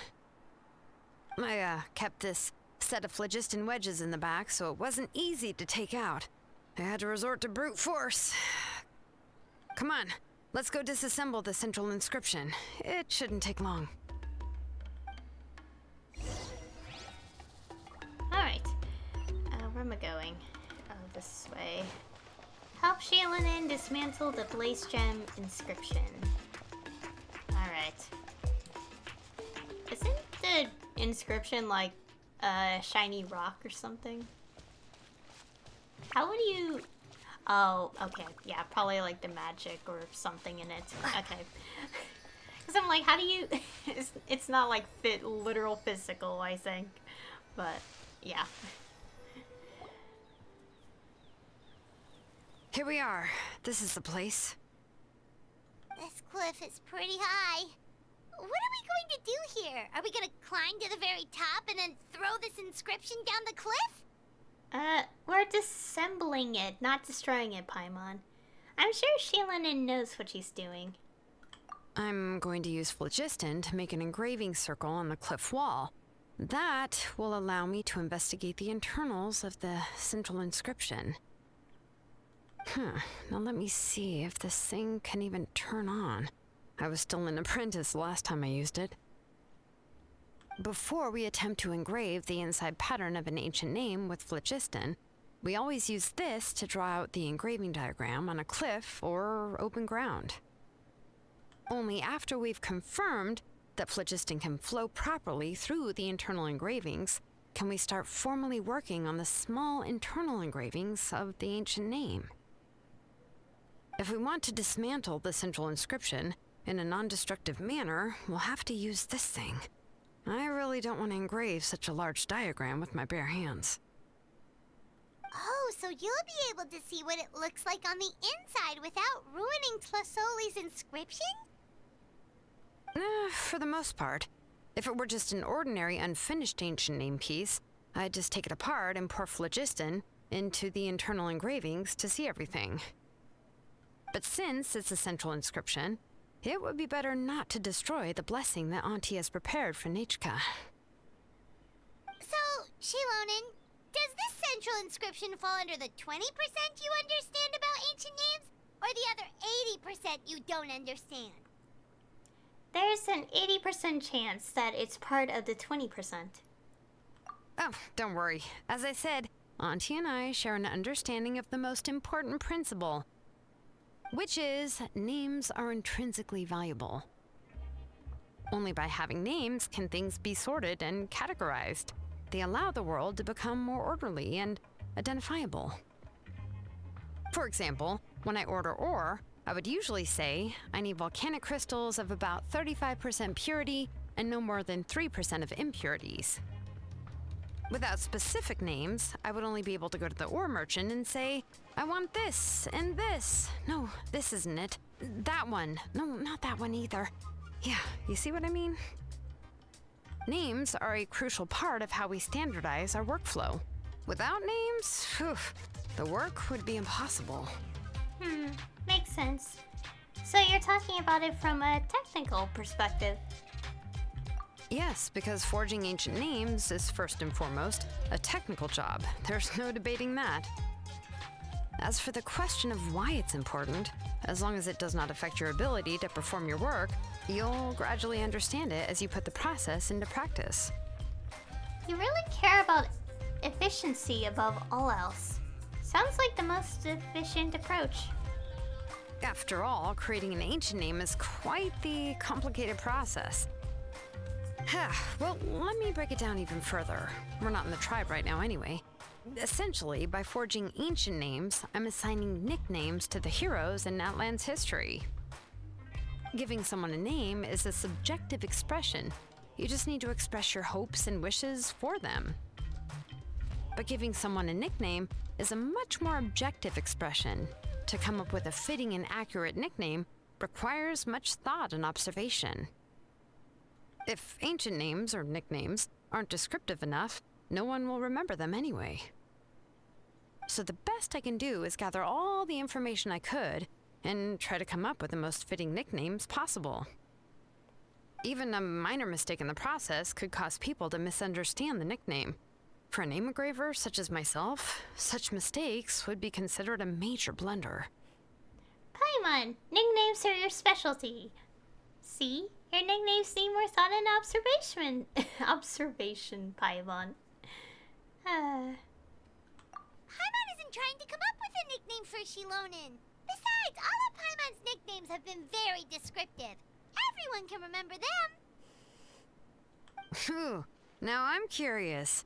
Why don't you, come up with one for me? Are you serious?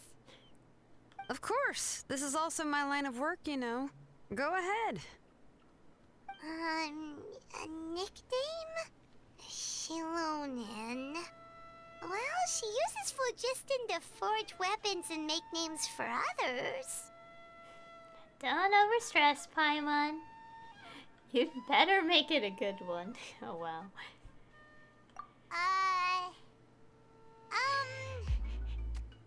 Smith? Yeah, not bad, and quite fitting too. I'll remember it. But, you should keep observing my work, Paimon. Maybe you'll come up with an even better nickname. Right, okay, time to make like a smith and start smithing. Watch closely.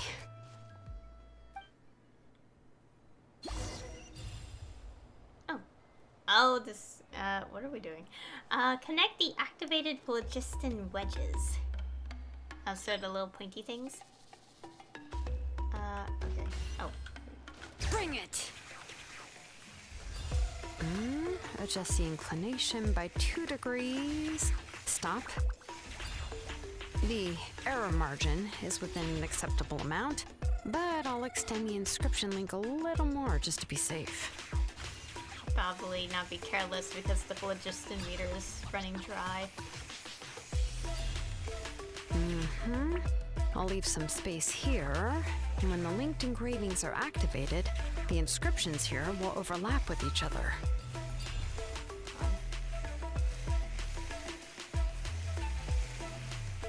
And there! That should complete the flow. Oh.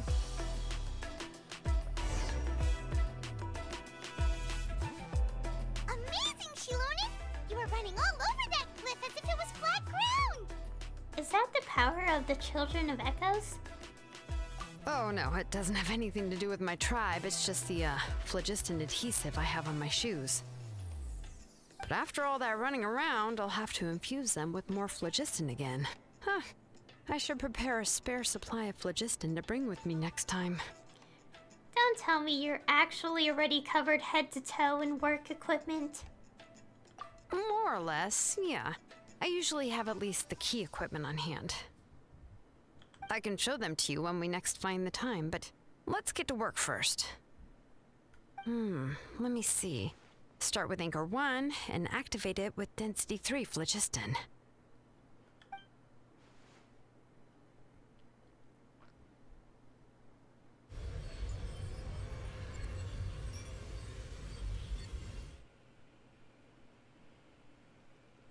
Whoa! A super huge diagram just appeared! Oh.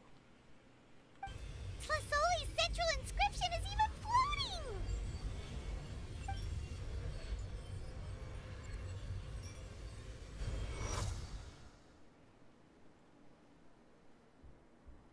After some time, the blasts of phlogiston cease and the central inscription returns to Xilonen's hands. So are you done checking the inscription, Xilonen? How does it look? I didn't find any anomalies in the phlogiston engraving. All the adjustments are indeed based on ancient name engraving techniques. So you're saying that everything's normal? So that means... That means we can help Tlasoli and Nichka now, right? Well, probably, but I have good news and bad news. Oh, but I'm also just going to go ahead and share both, so it's not like you'll have a choice in the matter. Paimon will cover her ears after the good news. Well, even if you cover your ears, the issue will still continue to exist. But, before we get to that, I want to ask the Traveler a question. What are your thoughts on absorbing memories? Okay, our options. It's necessary to save Nichka, or it somehow doesn't seem right. Well, I did talk about this briefly, like, it doesn't feel right. I knew you felt the same way, and that'll save me some initial explanation. I've never been very good at that anyway. It's hard to control the absorption of memories. Technically speaking, this type of inscription has the power to do far more than absorb memories related to a single person. By herself, Auntie can't handle that level and scope of work, but if she has accomplices, it is completely possible for her to use this inscription to accomplish far bigger things. Accomplices? You make it sound like she's committing a crime! Well, here's the good news. Yes, this Blaze Gem inscription would be the perfect tool to commit crimes, but we haven't found any accomplices or signs that she intends to put it to such uses. From a purely objective standpoint, we can consider that possibility as yet to be confirmed for now. The bad news is, there's still an underlying problem with this Blaze Gem inscription that cannot be ignored. I believe I've mentioned this before. Ancient names operate with the help of the Wyab, granting them the power to read information kept in the ley lines. In this process, the Wyab actually function like relays, helping the ancient name bearer sense the information from within the ley lines. If you remove the Wyab from the process and don't use any tools, then finding a specific story is akin to trying to scoop up a specific grain of sand from a rushing river. So before you're even able to retrieve the sand, you would most likely drown. Yeah, exactly. Anyone who attempts to do so will likely lose most of their cognitive function or become a babbling madman who talks to themselves all day long. Ugh. Now, let's consider the memories that Auntie has gathered as the ley line, and Nichka as the only ancient name bearer of this ley line. There's no way Auntie would let Nichka plunge into the river of memories without any tools. She'd only be overwhelmed by the surge of memories. And considering that Nechka has forgotten all of her past, she'll be unable to work on her own to accurately find the correct past. Only Aunt Tlisoli can help her filter the correct memories of her past. So, if my hypothesis is correct, Auntie is actually planning on turning herself into Nechka's Wyab to help her extract the corresponding memories in the different situations she may face. In an ideal world, this would be perfectly fine, as long as every extracted memory is correct. Nechka would essentially be getting her past back. And I also believe that there won't be any mistakes in everything that Auntie remembers about Nechka. But Auntie is not a Wyab. Her body won't be able to handle the load for long. So at any moment, she might just... I see. This is the problem that we can't ignore. But how can we solve this problem? No matter how we try, Tlisoli will...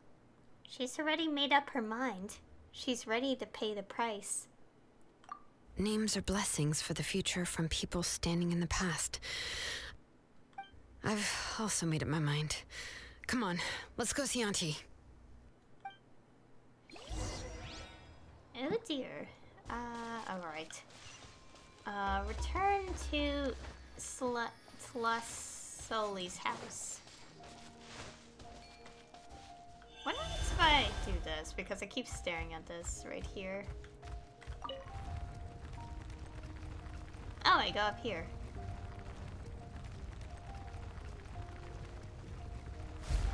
Okay.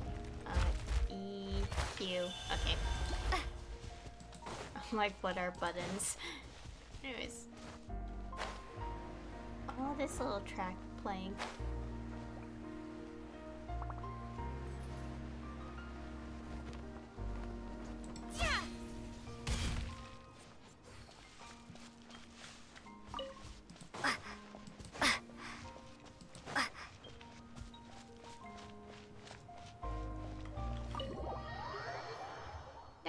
Really quick to travel.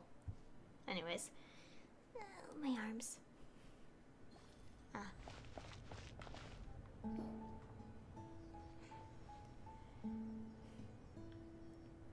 Xilonen.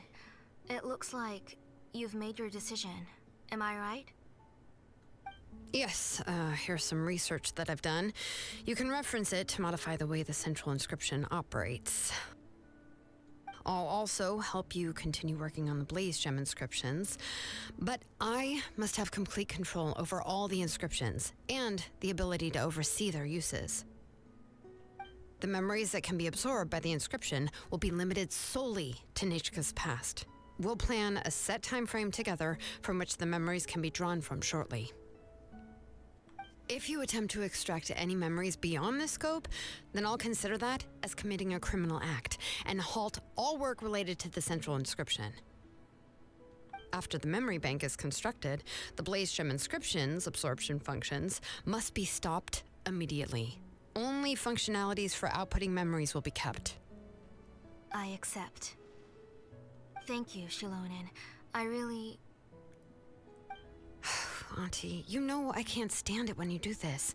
If you needed my help, you should have just said so. There's no need to beat around the bush like you did. Using technology for ancient names to forge other things without permission is no trivial matter. Yes, it's a major departure from the technology's intended use, but it's nothing compared to a child who needs help, compared to a name that's about to be lost. But once this is all over, you must come with me to see Pakal and discuss everything that happened. That's fine. I'm willing to accept any punishment for my little Nechka. All right, let's clear off the table and come up with a plan. I need some time to consider how to let Nechka control the Blaze Gem inscription on her own and extract the memories from her past. Oh, by the way, did you give the book to Nechka? How could I just hand her a birthday present that you specially brought for her? I've picked out a box and packaged it up. Wait till her birthday and then bring it to her. It'll be a nice surprise. No, it's just an old book. There's no need to...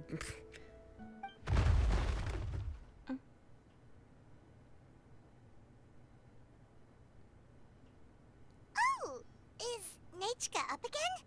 But what was all that noise? It sounded like something broke. Oh no. Did she fall? Maybe she knocked something over? Uh-oh. What if something fell on her? We should check. Paimon will go have a look. Nechka, don't hurt yourself.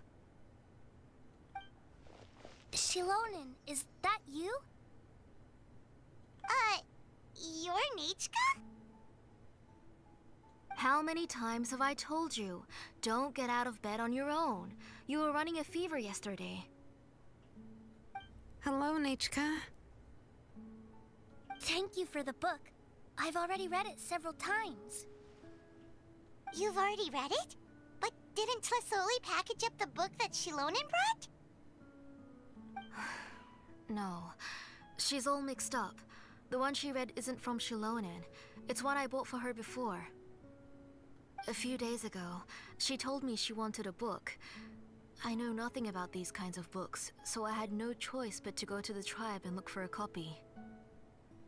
I eventually found one and bought it for her. I put it in her room once I got back. Soon after, she suddenly developed a fever.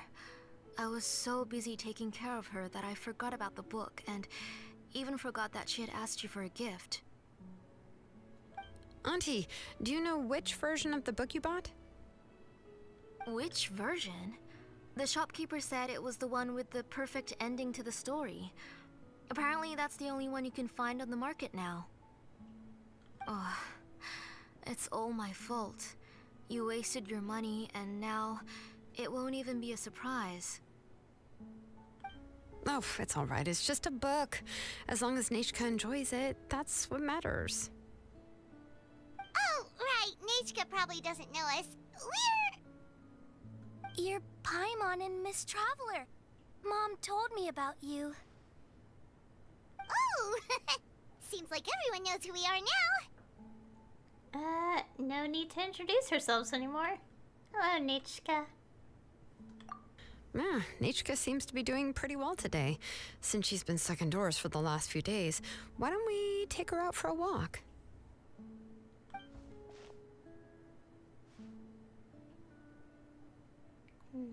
Let's check your temperature. Seems the fever's gone. Take her for a walk. But considering her condition, I don't think she... Oh, don't worry, Auntie. She'll be safe with the Traveler and me. We won't leave the tribe, and if anything comes up, we'll be sure to find the doctor immediately.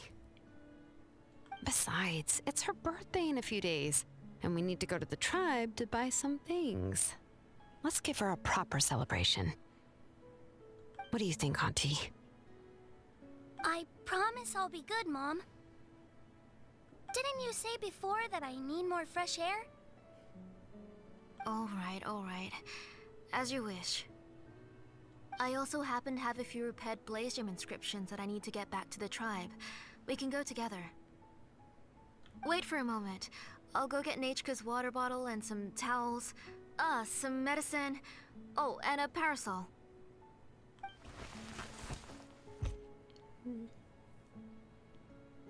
Talk about being prepared. We can camp out with all that stuff. It doesn't hurt to be prepared. Okay, let's go. Please be good now, Nechka. Don't cause any trouble for Xilonen and the others. Oh, you can let me carry these. And don't be a stranger, Nechka. Feel free to tell us anything. And even I was quite a handful for Auntie when I was little. Yeah! It's not often you get to go out to play, so just have fun. Everything will be fine. If you don't stir up some trouble when you're little, then you'll never get the chance again. Okay, thanks everyone. And please don't worry, Mom. I'll be good. Let's go look for Igno. I've had her Blaze Gem inscription for a while now, and I'll finally return it to her today. Alright, let's go.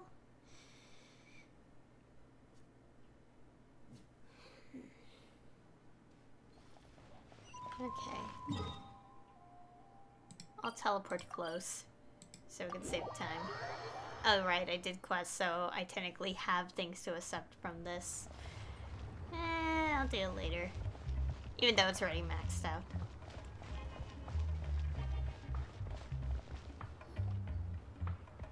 Tosoli, what brings you to the tribe today? Oh, and Nichka too! Oh, she seems to be doing much better now. She's even out and about. I'm sure it won't be long before she'll be playing with Janelle and the others. I hope so. Here, Igno. This is your inscription. I've finished repairing it. Oh, thank you for bringing it back for me. Oh, by the way, I came across a piece of good quality ore a while ago. I was thinking of using it to make some pretty jewelry for little Nichka. I remember that Nichka would become so happy every time she saw a shiny ring. Right, Nichka? I'm sure she'd love that. Thank you. My pleasure. Give me a moment. I'll bring the ore. Oh, I can make the jewelry for her. What kind would you like, Nichka? I would like... Something shaped like an embercore flower would be nice. She was always asking me before to make her an ancient name with an embercore flower design. Mm-hmm, noted. I'll make that as a gift for her next birthday. Sorry, Nichka. It won't be a surprise for you. That's okay. Thank you, Xilonen. Found it! Sorry to keep you waiting. Here, please take it. By the way, Nichka, feel free to write to me if you ever want to know more about ores. Well, I was shocked last time when you wrote me out of the blue asking for a volcanic crystal. Sorry about that. She can hardly contain her curiosity now that she started to recover. She's still too weak to go out whenever she wants, so she begs me every day to help her write letters to people in the tribe about all sorts of things. That's how you know she's one of the children of Echoes. It's normal for us to be interested in ore. Everything's looking up! Oh, we're just like the main character in the new version of To Kill the Brave, when he was about to save his brother Rimac. According to the story, we should be right around... let Paimon see... To Kill prayed to the goddess of mountains and fire. Let my brother's name ever live on! I am willing to sacrifice my heart and blood in return. The goddess replied, I've heard your prayer, but your brother is no longer your kin. His name has sunken into the deepest of depths. Then Tequil said, turn my blood to fire so my heart may illuminate the depths. I will bring my brother back before my blood runs dry. Oh, you remembered that whole line, Nichka! Paimon remembers that's exactly what the book... huh? Wait, what did the book say? You forgot? But didn't you just read it, Paimon? Paimon finished both books in one sitting. A lot of their content is nearly the same, so it's easy to get mixed up. But the ending in the older version is more interesting. Even if it's hard for kids to, well, completely understand. Oh, wait! Nichka hasn't read the other ending. It's okay, just wait a bit and Paimon will read it out for you.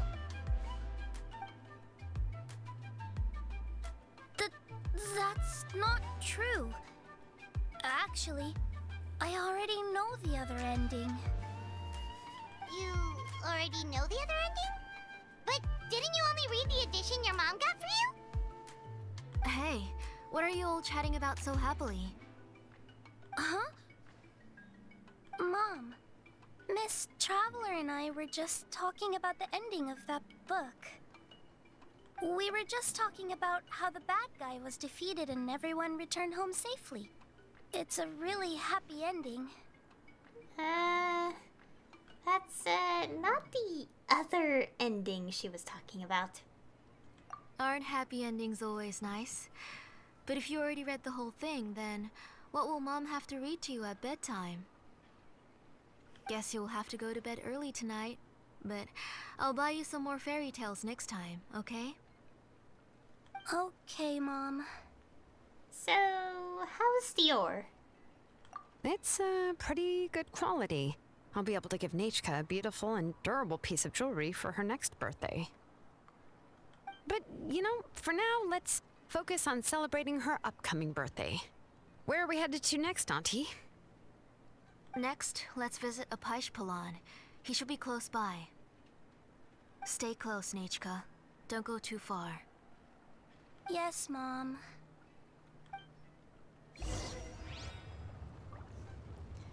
Alright. Okay, give Blaze Gem inscription back to Apospalon.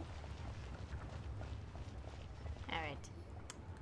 Why do my eyebrows keep twitching today? Strange. That means you're about to hit the jackpot, Apaish. I didn't expect to have 2 name engravers coming in today. Welcome. What are you looking to buy, Tlazoli? I'll give you a discount like usual. Whoa! Offering a discount just like that? Plasoli sure has connections. She was once our name engraver and did a lot for the tribe. It's only fair that I offer her a discount. Thank you for your generosity. I've finished repairing your Blaze Gem inscription. Here, have a look. Come on, Nechka. Say thank you. Thank you, sir. Oh, so this is Nechka. Tlazoli has shown me some pictures before. It looks like you're doing much better now. How about this? Go ahead and pick anything you'd like from the store. Think of it as a gift from me. No, that's all right. Mom told me that you've already given a lot to our family. Oh, well, that was for your family. I've never given anything just for you. If you don't feel like it, you can also let your mom choose for you. Oh, no need to stand on ceremony, Auntie. Go ahead and pick something for Nechka. His drills and small clamps are good quality. The measurements of each part are exact, and they're always very durable. I always come here to buy things if I find myself in a pinch. Oh, do you have any child-friendly safety scissors? I remember seeing a few different styles. I have a few in stock, but I put them in the back. Let me bring some out for you to pick. Oh, no need to bring them all the way here. Why don't we just go in the back and choose there? It should only take a moment. I don't know much about that kind of scissors. Why don't you just go yourself and... Well, there are too many different designs and varieties of kid scissors. If you don't come and help me choose, I won't be able to pick one that Nechka would like. Come on, Auntie. It'll only take a moment.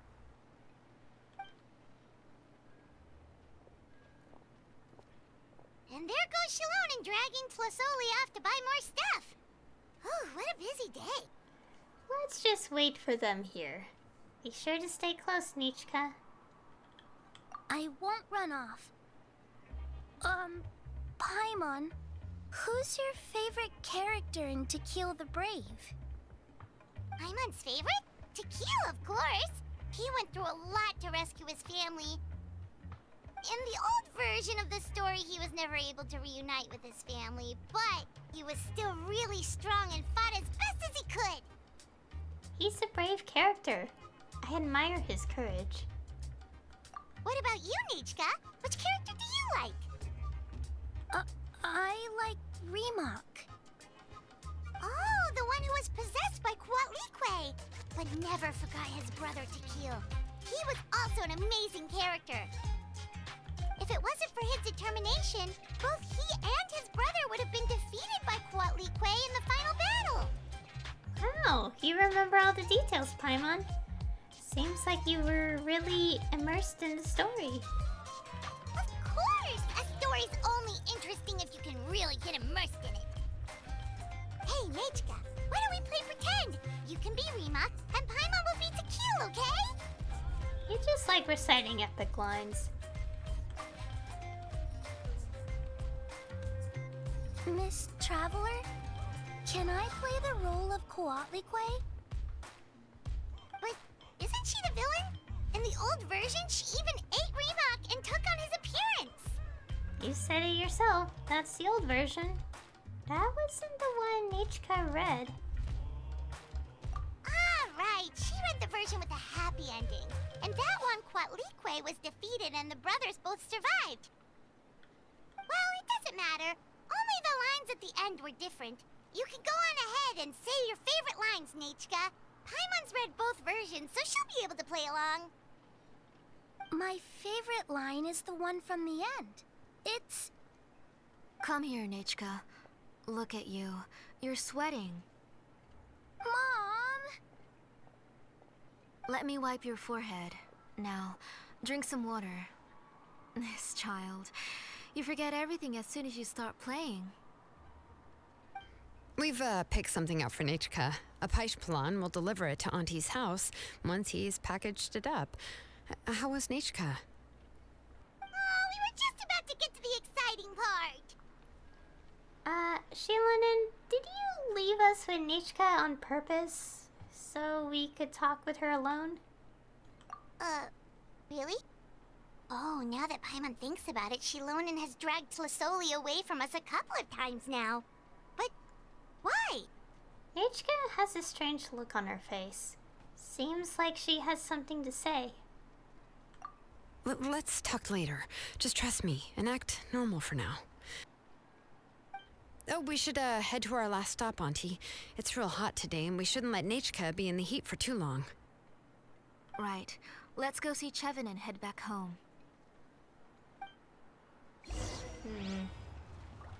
Yeah, like something's going on.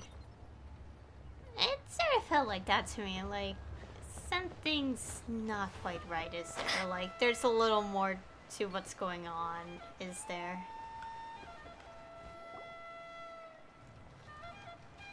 I finished repairing your blaze gem inscription, Chevin. I've also reinforced it so it shouldn't fall apart so easily now. Thank you. How about the volcanic crystal? Was it usable? Yes, thanks for that. You're welcome. I just want to see Nichka get better. Thank you, Miss Chevin.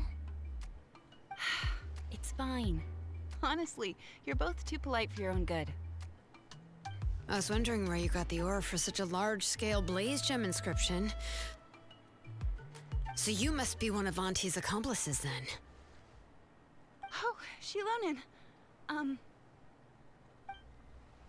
We already know what's going on. We're all doing our best for Nichka. You had me worried there. I thought we'd been found out. We'd be in real trouble if Pakal ever got wind of it. To be honest, I won't be able to cover it up for much longer. I've been traveling away from home every few days, and the ore reserves have noticeably decreased. The last time Pakal came and asked me about it, I could only say that I'd been using up a lot of ore to research new styles of jewelry. As for why I had been leaving so often, I said that I'd found a new ore vein and wanted to extract some new gems from it.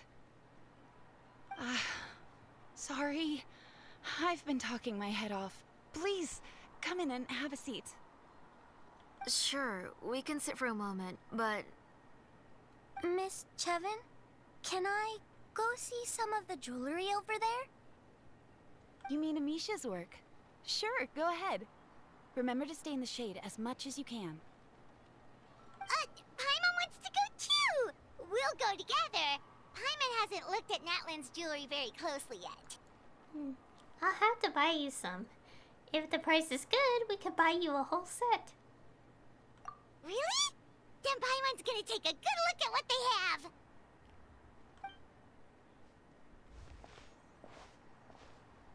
You haven't bought any jewelry for a while, Auntie. Why don't you pick one out?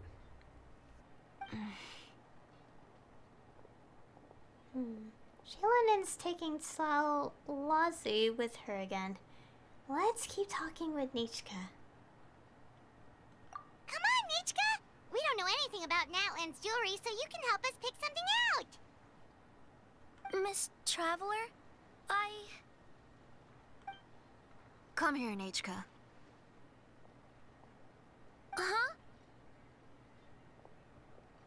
Sorry, Chevin and Xilonen, but it's already getting late. We should be heading back now. It'll be Nechka's birthday in a few days, and there's still a lot for us to do before then. No problem. I'll be sure to bring her some beautiful jewelry to celebrate. Mom,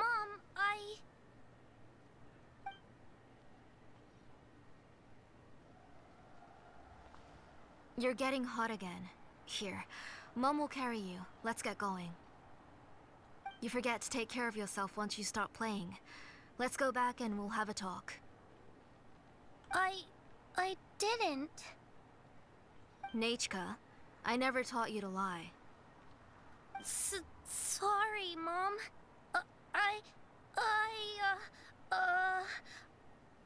Nichka's looking at us. My mom feels like something's not right. What should we do? Just wait. Stay quiet. Let's see what Xilonen says. No, Nechka was having so much fun today that she forgot the time. It's not a big deal. Let me help carry her home. I'm worried you would also have to recover if you carried her the whole way. No, it's fine. I'll carry her. Let's go, Nechka. It's time to go home.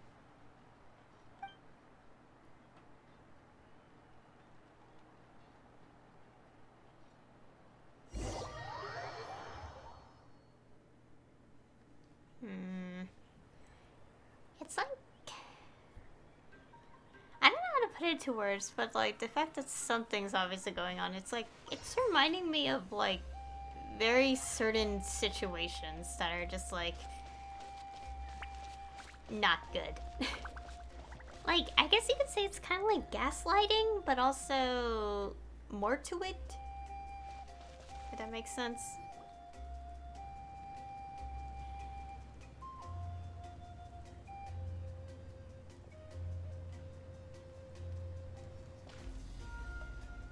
Thank you, everyone, for spending so much time with us today.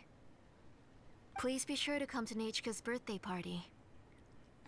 We'll be there. Alright. It's nearly bedtime for Nechka, so let's part our ways here. Oh, Auntie, remember to give her the book, that copy of To Kill the Brave I brought. I went to a lot of trouble to find it. I understand. Really, do you think I'd let your efforts go to waste? It's very special to receive a book from you. I'm sure she'll put it somewhere safe. Right, Nechka? Yeah. Thanks, Xilonen. Oh, put it somewhere? Isn't she going to read it? Well, I've read the story to her many times already. She's even memorized nearly every line. Oh, that won't be a problem, Auntie. Nechka's probably never heard this version of To Kill the Brave. Oh. What's different about this version? The majority is about the same, but the ending is different from the one that you bought her. The one I gave her is the unedited version that was originally published. It was released long before Nechka fell ill. Oh, but I remember you were never very interested in fairy tales, Xilonen. Huh. Well, I was just thinking that if what you said about Nechka's illness is true, she shouldn't be able to remember anything about her past before her illness. So, the ending to the original version of To Kill the Brave is also part of the past that she should have forgotten. In other words, if she hasn't recently read the old version of the story, then she shouldn't possibly know the ending, right? I don't understand. Why are you so concerned about the ending of this book?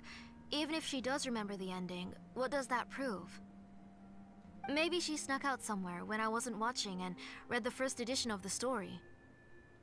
Yeah, okay, that is a possibility. After all, she does remember things that have happened recently.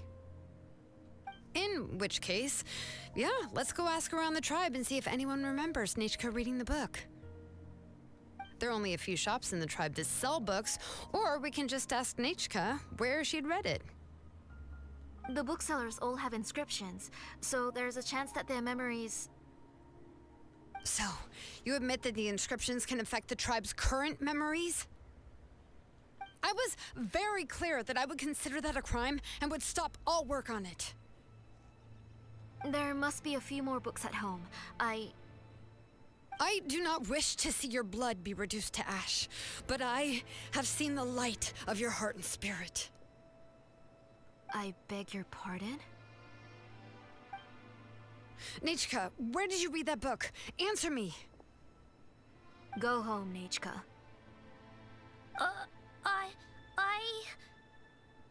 Are you disobeying me? You're the one who wrote me the letter, Nechka. You're the one who wanted the book. Only you can speak for yourself. We're listening, Nechka. Right here, right now. Remember my name, brother. As long as you remember me, I will never have left. Silence. That's the line from the old ending. Nichika remembers it. I know everything. Xilonen, help me, please. Something's blocking the door. Get back! Xilonen, wait for us. The tunnel is blocked. We can't go in. There might also be traps. Whoa. What are all those things on Nichika's walls? It seems Auntie put all the extra inscriptions she made here. There's no one here. Where did they go? If she's trying to finish that ancient name, there's only one place she could go. Come on, follow me. Oh dear. Pursued Salasi. So technically it's like gaslighting. And also, to some people who probably don't know, gaslighting basically means like, how do I explain in words? Because I actually had to look up the definition at one point. It's like basically telling someone event A happened when it's actually event B, and convincing them so much that event A happened instead. Like, that's basically what it is. Anyways, Slaslali's Forge. A workshop that Slaslali... Oh my gosh, I'm not able to pronounce this anymore. Announced had been abandoned and sealed off. Now an ominous crackling echoes within. Alright. I'm gonna guess Xilinen's gonna automatically join as a trial character, so... Yep. What is this place? It's something. Auntie's workshop. It was supposedly closed after she stepped down from her position in the tribe. But it appears that we've all been deceived.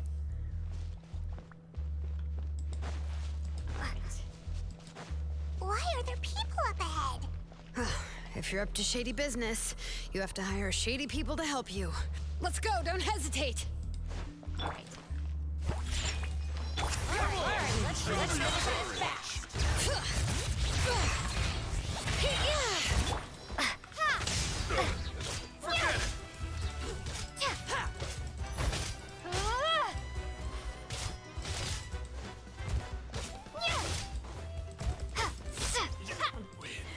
The knockback on the sword. Alright. Where are we going? This way. Oh, right.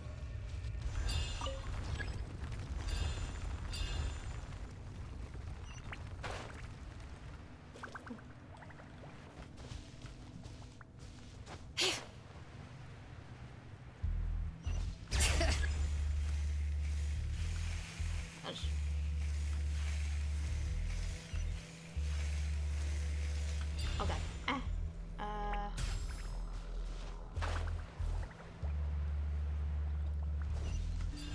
Okay, have to wait a bit. Oh yeah, so you know the event. Okay, so basically, I am playing this in update 5.2. obviously. But anyways, like, there was this event where we have a trial. Oh god. Oh no. Where we have a trial version of characters, and like, and doing these things with other people in co-op, and Xilonen is controllable for one of them, and I will say using her like skill on the wall confused me. I cannot get used to it. Alright, let's keep going. What's this? Just climbing it? Yeah.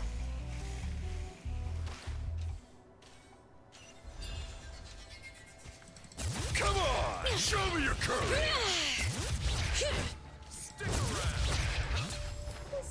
I don't know how it works. Let's go. One with nature. Take this! Fire it up! Wind strike. Blown away!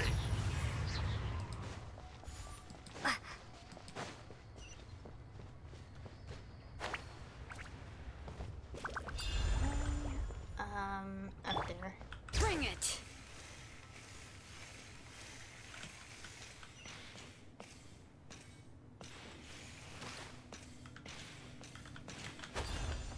Oh gosh. Ah!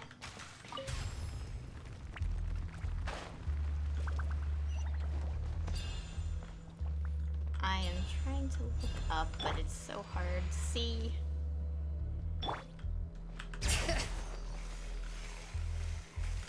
Oh my goodness.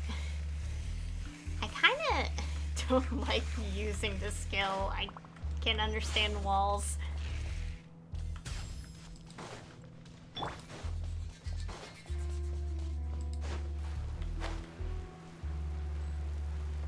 Right, okay. Alright, let's finish it fast! Into the wind. Time to go.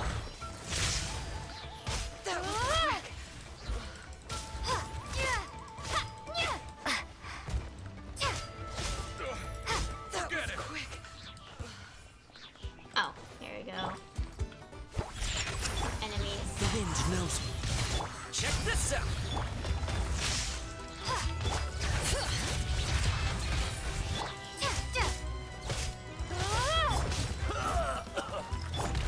Into the wind.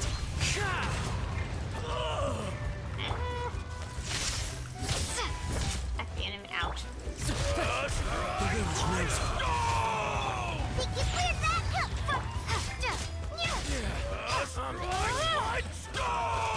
Yes, you are. The door's closed here too. Where should we go now? The transport system seems to still be functioning. Let's go look for the controls and get this cart running again. Maybe it can take us further inside.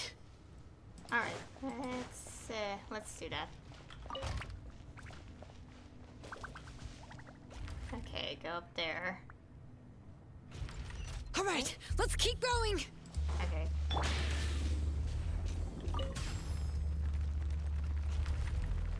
Oh wow. Ah, where are we going? This way. Wait, no, this way. Wait, no, this way. Oh my gosh, I got confused. No, no! Dang it, I messed up.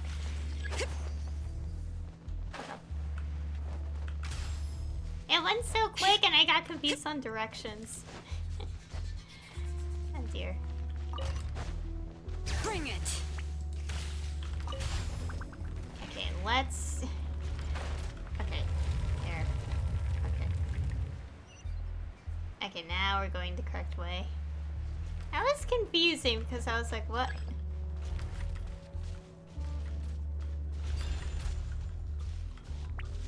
Oh, do I have to wait for that one?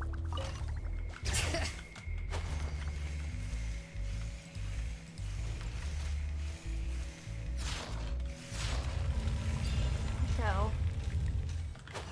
Oh gosh. No! Why does that just happen? Okay.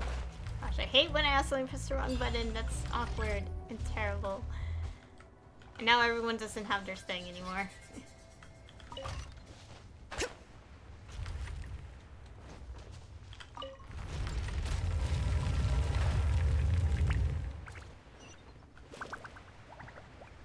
Okay, going to the correct ways.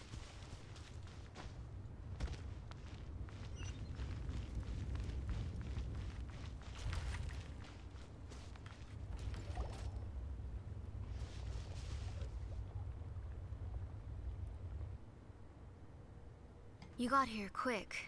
Impressive. Nechka's up there! What are you planning to do to her? I never lied to you. All this time, I've only been trying to save my daughter. Even though she's not my daughter yet. But once everything is over, she will really become my Nechka.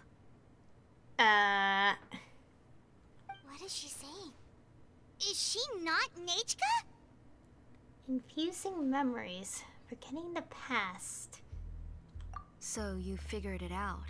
I want to use memories to awaken my Nechka.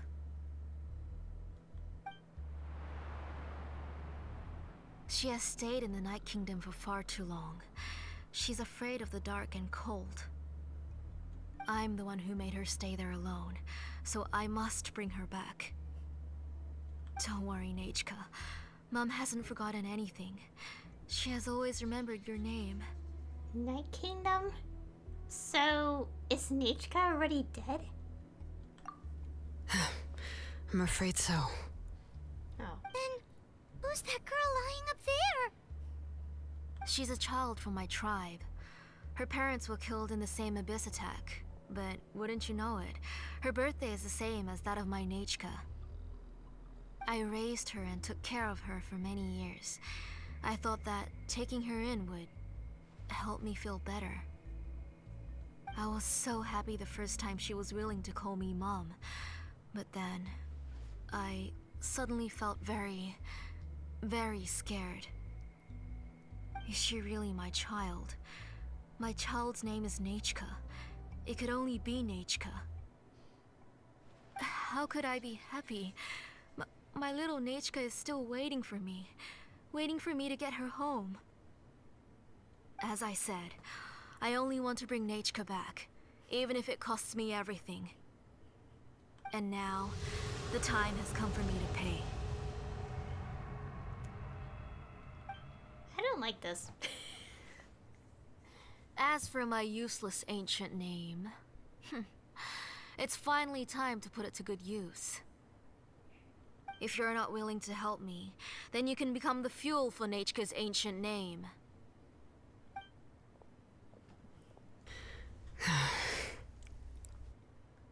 Xilonen, you have yet to make a move.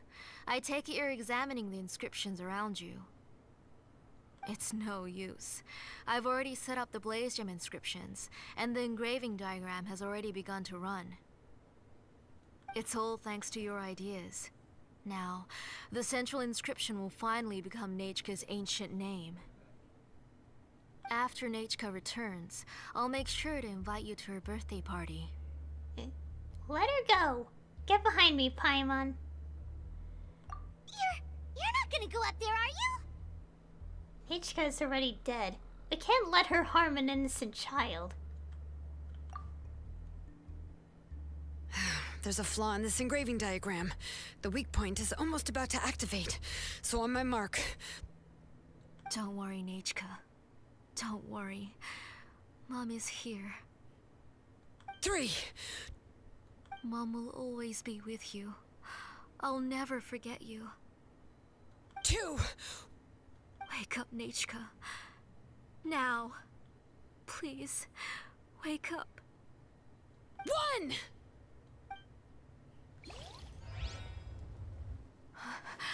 It's alright. It's alright. You'll see Mommy soon. Nechka.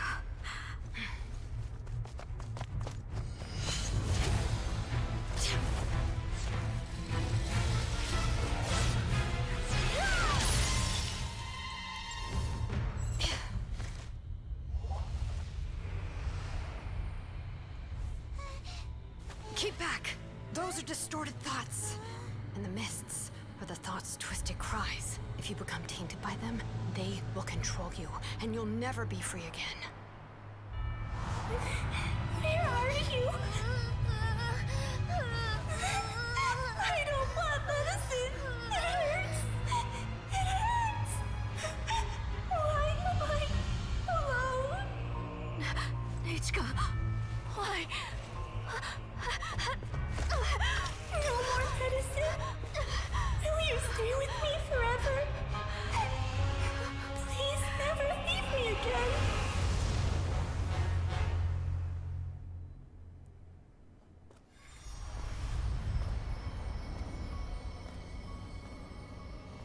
Tlasoli, you're the one who twisted Nechka's name into a shackling prison. It's time for you to hear her true voice. Stone engraved and echoing peaks converge, disperse, in ashes be reborn, for flames born anew, and the blazing dawn. Mommy will be with you. Nichka. Always. And forever. Mommy, I've always been with you. And now you're finally listening to me.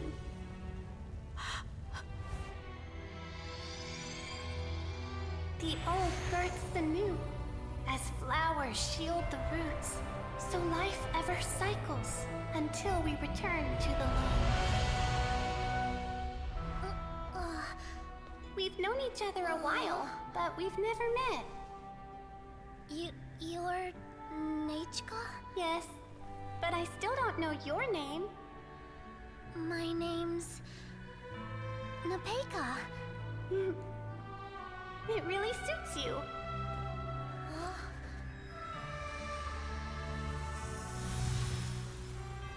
Nepeka, I bless you from the past and wish that every day of your future will be filled with peace and happiness.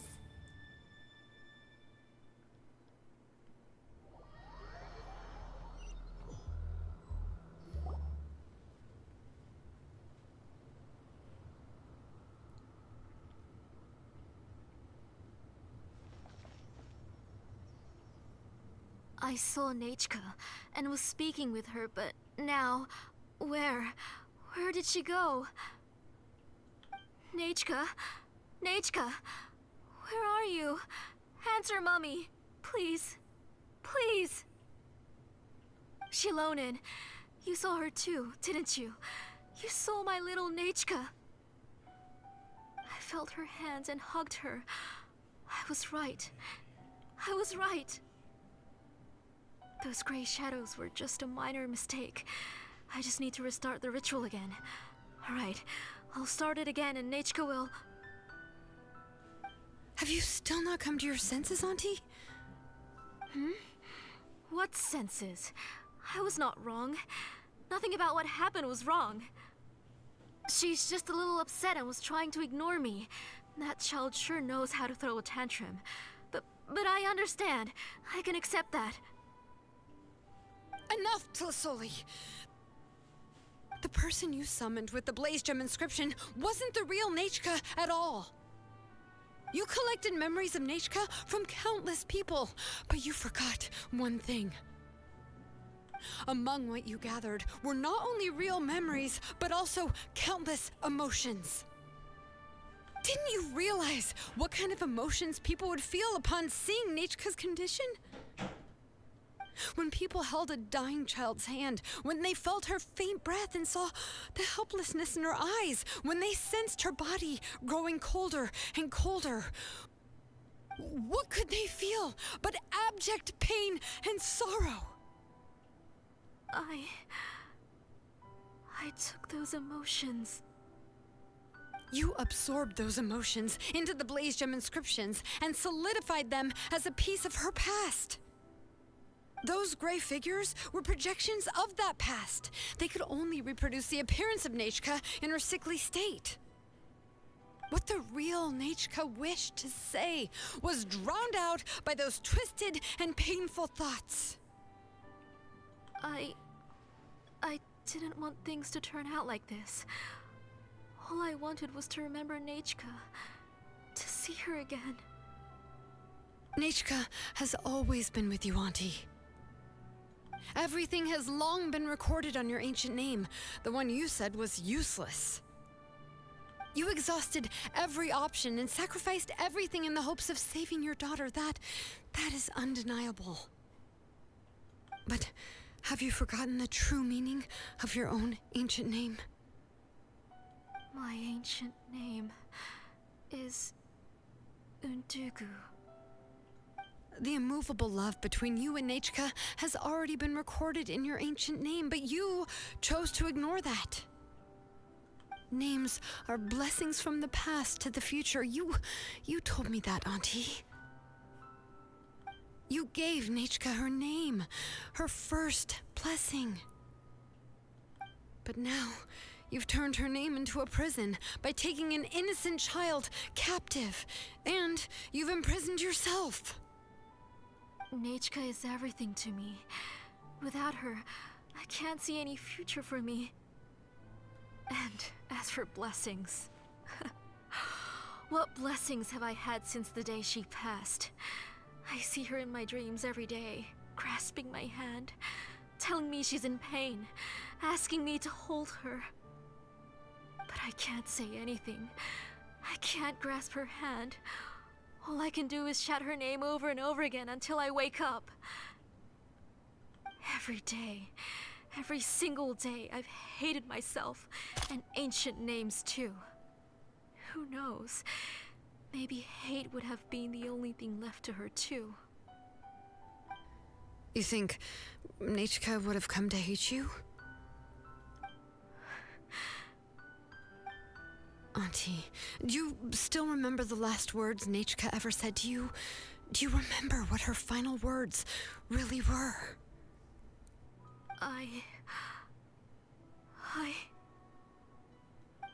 The reason you haven't felt blessed is because you've forgotten the true past. Auntie, you've been wallowing in memories of your imagination and refused to let go of them. A name without a past is nothing but a withered tree with no roots, rotting without a future. It's over, Auntie. It's all over now. Slowly now. Why don't you stay lying down? Oh, on second thought, this might not be the best place to rest. Xilonen, Nechka, Napecha can already stand now, so we made our way over.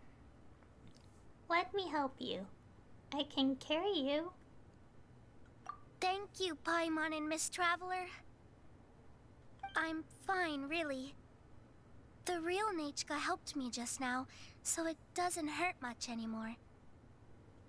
That's good. If you became Nechka, then this story would really become the To Kill the Brave. This isn't the place to chat. Come on, let's get out of here. But what about Tlasoli? Oh, don't worry. She won't be able to cause any more trouble now.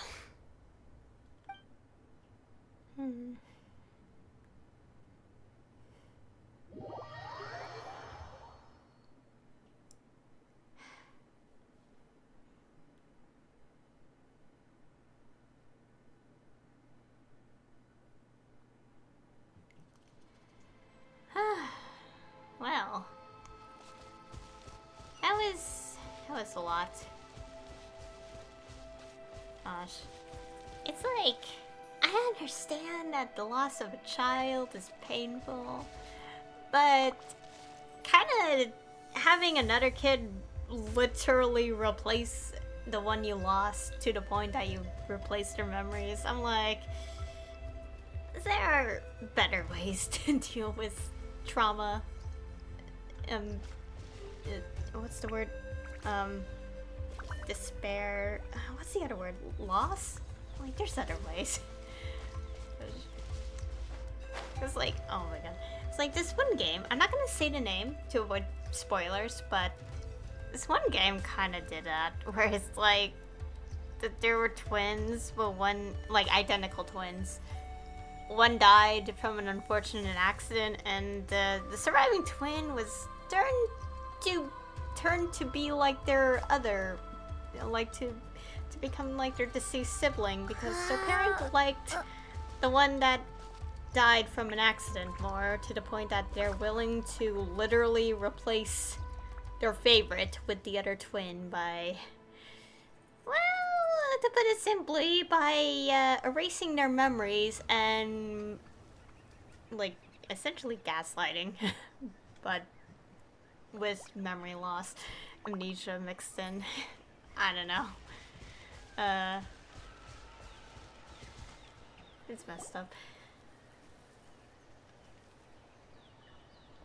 All right, I've locked Auntie in the house with a few ropes. I'll take her to the tribe shortly to be punished for what she did. As for now, we can get away from the house and get some sun. After dealing with all of that, I'm completely out of energy. She's already planned out everything. Xilonen sure doesn't waste time. It's still so scary to imagine. Tlasoli wanted to turn her adopted child into Nechka, and she even nearly succeeded. Good thing we found out in time. Xilonen knew what to do right away. Yeah, she was so cool in the final moments. She went right into action and took control of the situation instantly. Well, it's all thanks to Nepeka's resilience. She never gave up. If it weren't for her bravely trying to get help, then I wouldn't have noticed Auntie's plan so easily. You're so brave, Nepeka. It was thanks to all of you encouraging me. After all, this was already the last idea I could think of.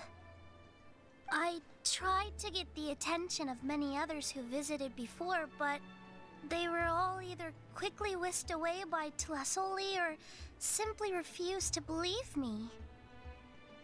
Even if I told them everything, Tlasoli would just blame my illness to cover it up. All she had to do was start to cry, and then the guest would try to comfort her, but completely forget about me. Oh gosh. She would inspect all the letters I sent and any gifts I received. And then, if I didn't comply, she would force me to drink some strange medicine. Ew. It would put me to sleep for a few days, and it would be hard for me to remember anything. I would see a lot of weird things while I slept, and the walls around me would start talking. Oh my goodness. I would be so scared every day. If I wasn't able to get your help this time, I might have just given up. Oh. That's all in the past now. You have us now, Nepeka. If anyone dares to hurt you again, the Traveler and Xilonen will send them flying! Yeah. Sorry. I just can't help it. You are already super brave, and you even managed to call Xilonen for help. Oh, you definitely found the right person. Xilonen isn't the kind of person who gets distracted easily by crying. She pays attention when someone's talking and doesn't miss a beat. And it was because of your help that I was able to pick up on the details. Without you, it would have been extremely difficult for her to communicate that she needed help.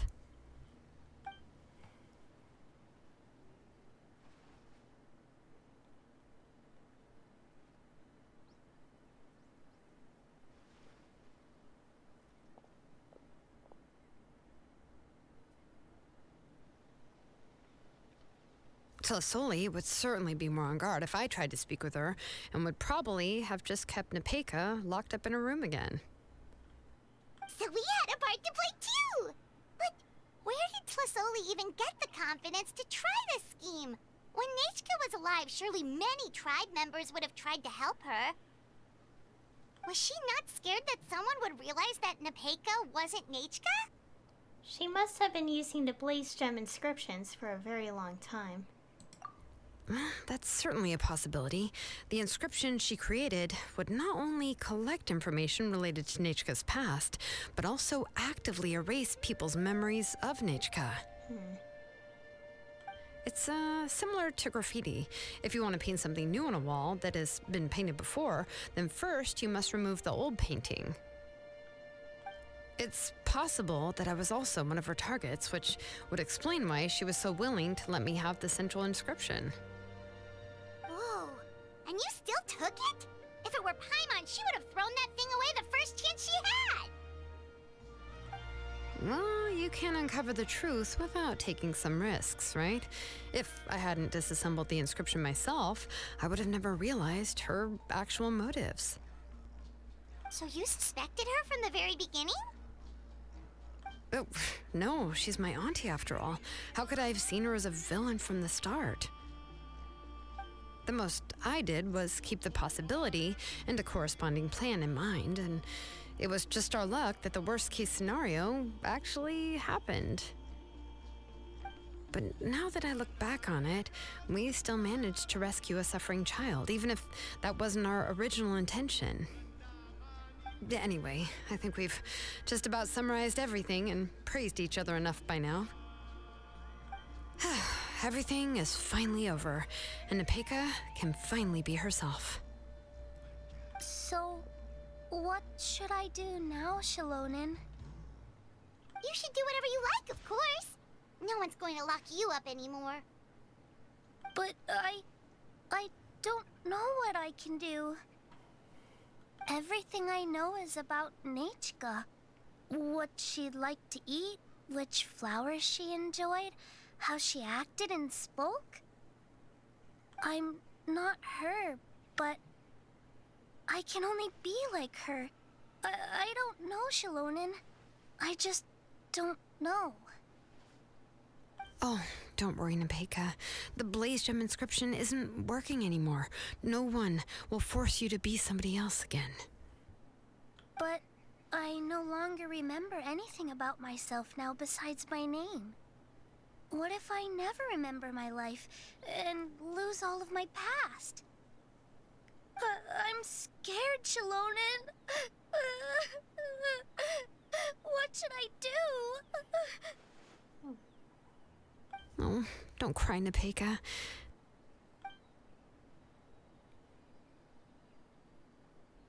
Here, take this.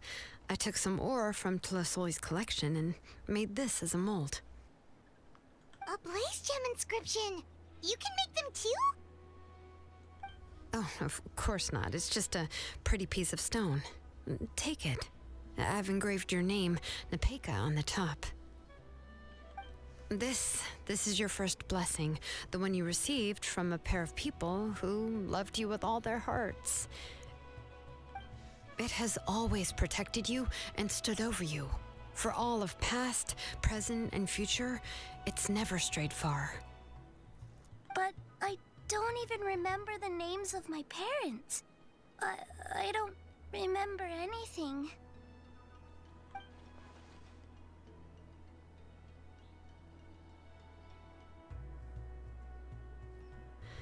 Huh. I won't make any big promises and say everything will return to normal.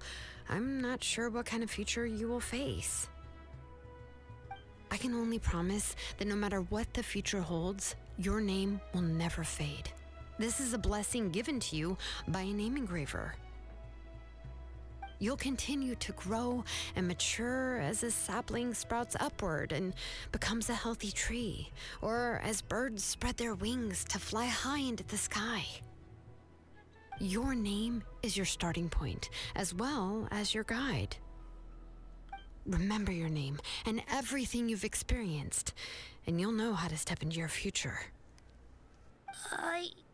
I'll do my best. You can do it, Nepeka! We'll always be with you. Thank you all. Xilonen, Paimon, and Miss Traveler.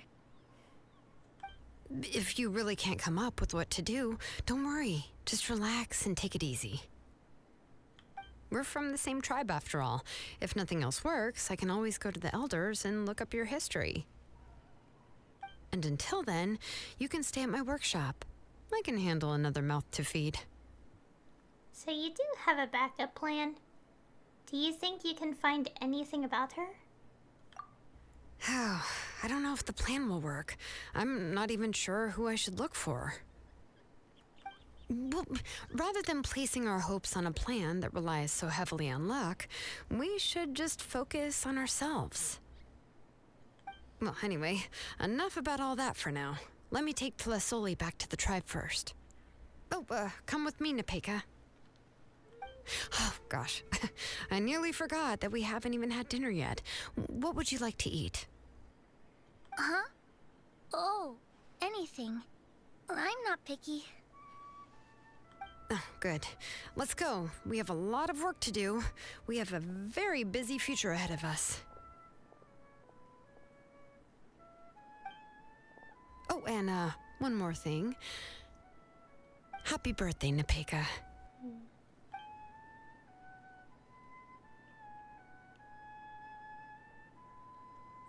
Aww.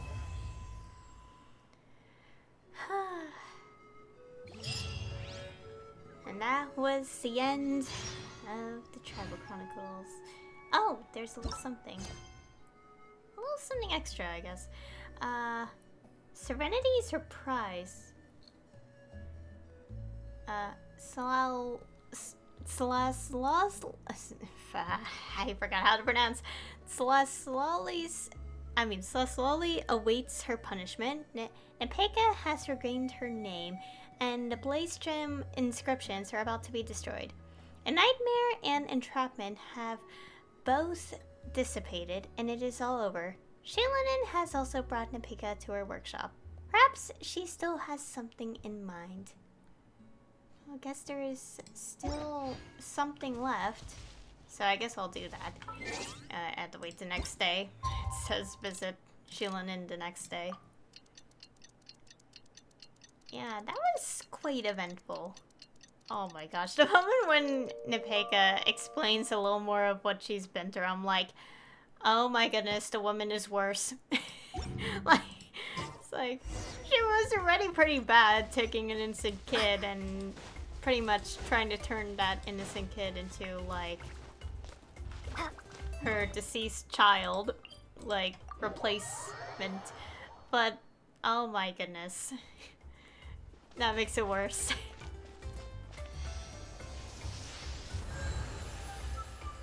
Oh gosh. Gosh, like, I know that, okay, I obviously don't have kids yet. I might have kids one day, but not anytime soon. But, so, I basically don't know what it's like to lose a child and, you know, outliving your offspring, but there are ways to recover from loss, and this is obviously not the way to go. Like, don't, like, for example, like, if there's twins and one twin dies, don't you have the other twin replace the dead one. That's messed up. Among other things. Oh, gosh.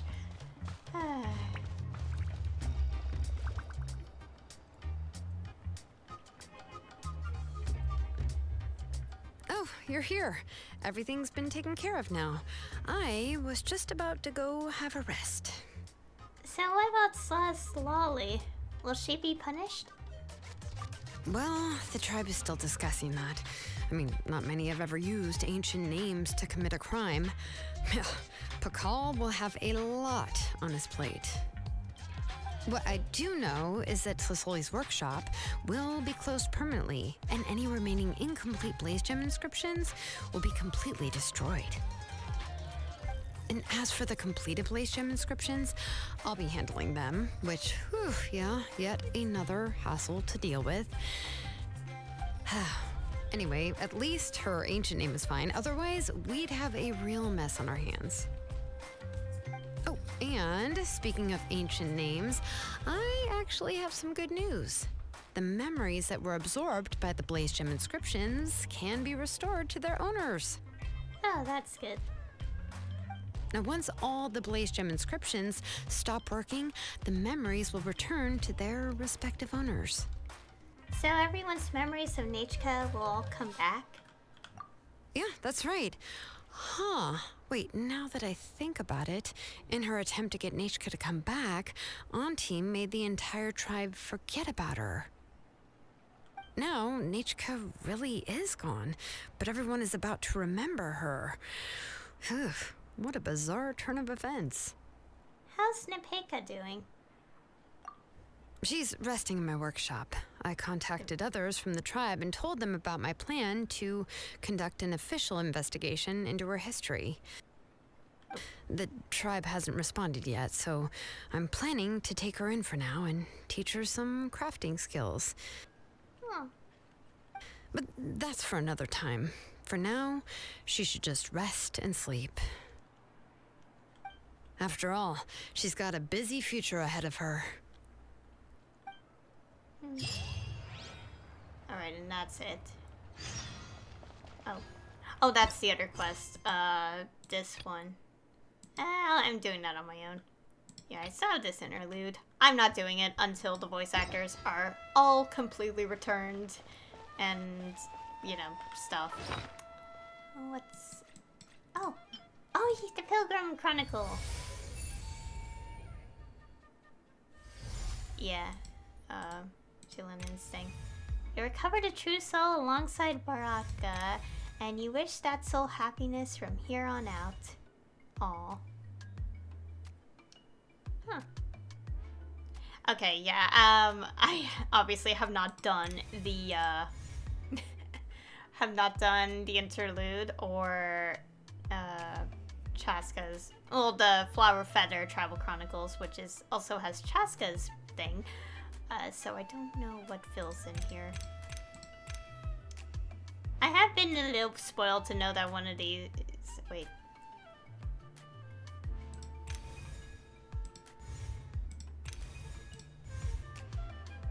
Okay.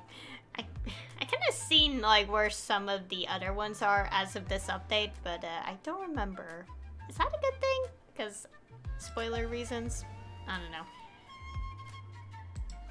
Oh yeah, and also obviously this stream is happening on the day that the 5.3 special program happened, so I didn't watch it, partially because the trailer isn't dubbed, and also because like I kind of said I wouldn't watch a special program until the voice actors officially come back, even though this one is designated to be CN devs talking mostly, but yeah. But, whatever. Anyways, I'm gonna go up here, because why not? I'll get to that in a moment. First, overall, aside from audio issues, this was actually a pretty good, Travel Chronicles. The lady scared me a little bit when she made the crazy faces, which is why I said I don't like this.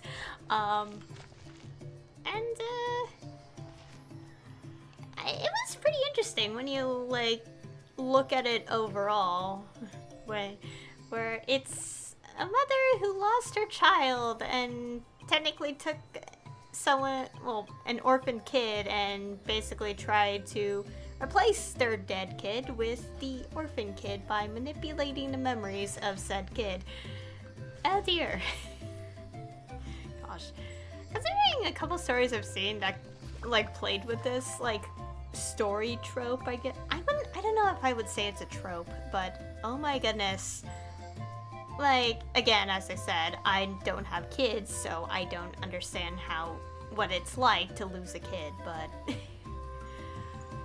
there are better ways to recover from the loss. You don't do that.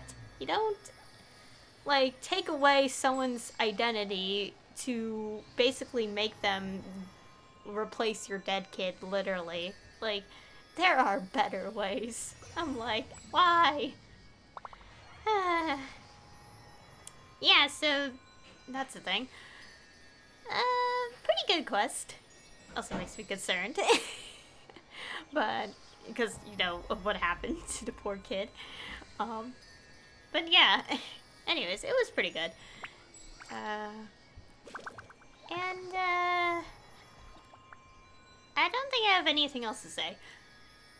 So, in terms of other content I would record, stream, whatever, so yeah, again, I'm not doing the interlude until all the English voice actors have returned. They still haven't returned.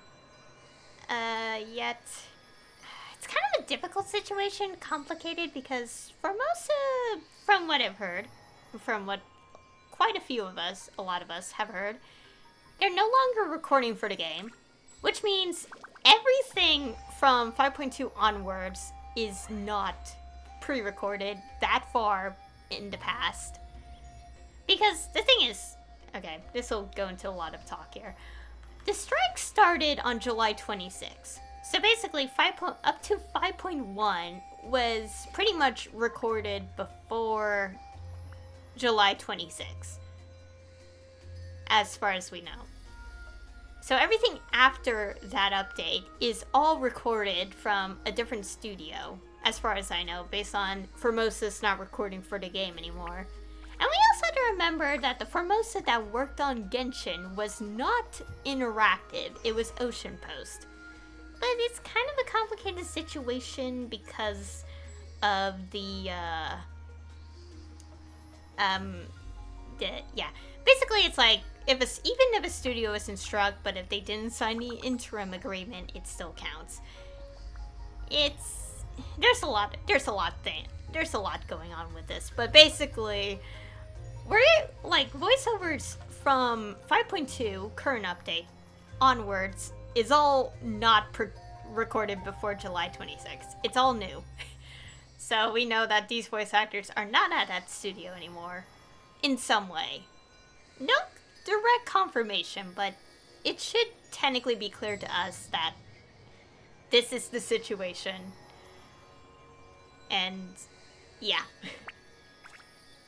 Probably should clarify, definitely a studio that did sign the agreement because, yeah.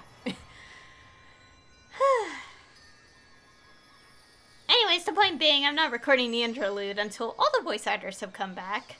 So, yeah, sorry, you guys won't be seeing me do any more story for a while. Depends. For limited events, if they don't have their voiceovers yet, I will still play them. But the VODs will be on as highlights on Twitch. So, for all of you on YouTube watching, I apologize, but I don't think I'm uploading. They'll just stay on Twitch as highlights. So if you want to see them, watch the highlight. Although I might change my mind, but overall, that's the plan. It's been like that with Sub-Zero's festival, so yeah. But anyways, that will be all for today's stream. I'm not quite sure, when I would stream again. Probably for, like, Masters of Nightwind Part 3, depending on what that is. Actually, no. Because what if they have you required to complete the Archon quest, like, the next one, 5.3's? Yeah, yeah, I don't actually know what I'll do next, like, for Genshin streaming. Other than, the events, and make it a highlight, if it's, like, mostly no voice recording and stuff. Because from this point on, for, like, permanent content other than what this one I done here, I don't want to record more until all the voice actors are back. So I don't have a huge backlog of what I plan to re-record. Well, permanent content-wise, when we get the voice actors back completely. So, who knows? I don't know. But I am interested in seeing what's next, though. I will say, like, I do love the story. Like, and, I can't wait to see what's next. I already said it like that. I guess for the most part, like, I do want to be honest a little bit here. I mean, I've always been honest, but I don't really go into detail. Natlan is kind of in a weird place for me. Like, in terms of how I like it. Because I like the story and the lore of Natlan. The area looks beautiful. The music is amazing. But I feel like it definitely suffers from the fact that we barely got anything until, like, roughly 6 months before Natlan dropped. Or at least when Fontaine's Archon quest ended, specifically. Where, you know, Nivelette gave us a little bit of that lore about Natlan. Like, we never really got much of Natlan for, like, 3 years, minimum. Which definitely made it suffer a bit, because it's like, we never heard of anything, no NPCs. Well, we have a lore reason for that, but you know what I mean. Like, and it doesn't quite hit up to where Sumeru and Fontaine are with how I like both of those updates.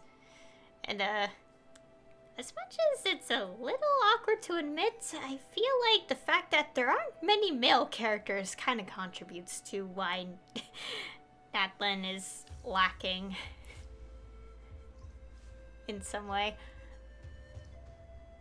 Just like too many female characters in recent updates. Like, even the CN community and the JP community are like wanting more male characters. Like, asterisks next to CN community, because like even they want more male characters.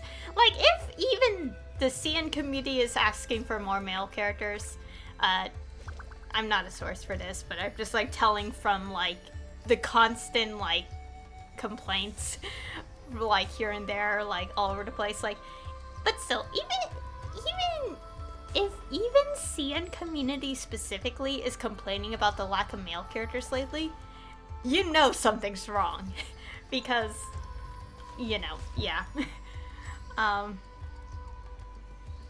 it doesn't help that we got this teaser image from the 5.3 special program, which, while I didn't watch it, I did see what's in the next update. And I saw the image, the screenshot of that part of the program, to see that at least 2 of those silhouettes are guys out of the total 7 for like the next 6 months. And I'm like, I don't know what to say anymore. It's kind of weird that when I see that, I don't really like, at least like 2 other silhouettes, I'm just like, it's probably because of like the last 3. We definitely don't know who those are. Basically, if you saw the picture, 3 of the silhouettes should basically make us think, oh, it's definitely had to be these characters. While the other 4 are like, we don't know. But, yeah. I don't want to go into too much detail because people are saying a bunch of stuff here and there, and I'm like, I don't want to go into that discussion. But it's also interesting how people pointed out that, like, once 5.3 drops, that's like 9 total characters from the 5-point updates. And we got teasers for 7 more, so that's 16 total. And also, that unfortunately also shows that 4 of them are guys, so that's fun.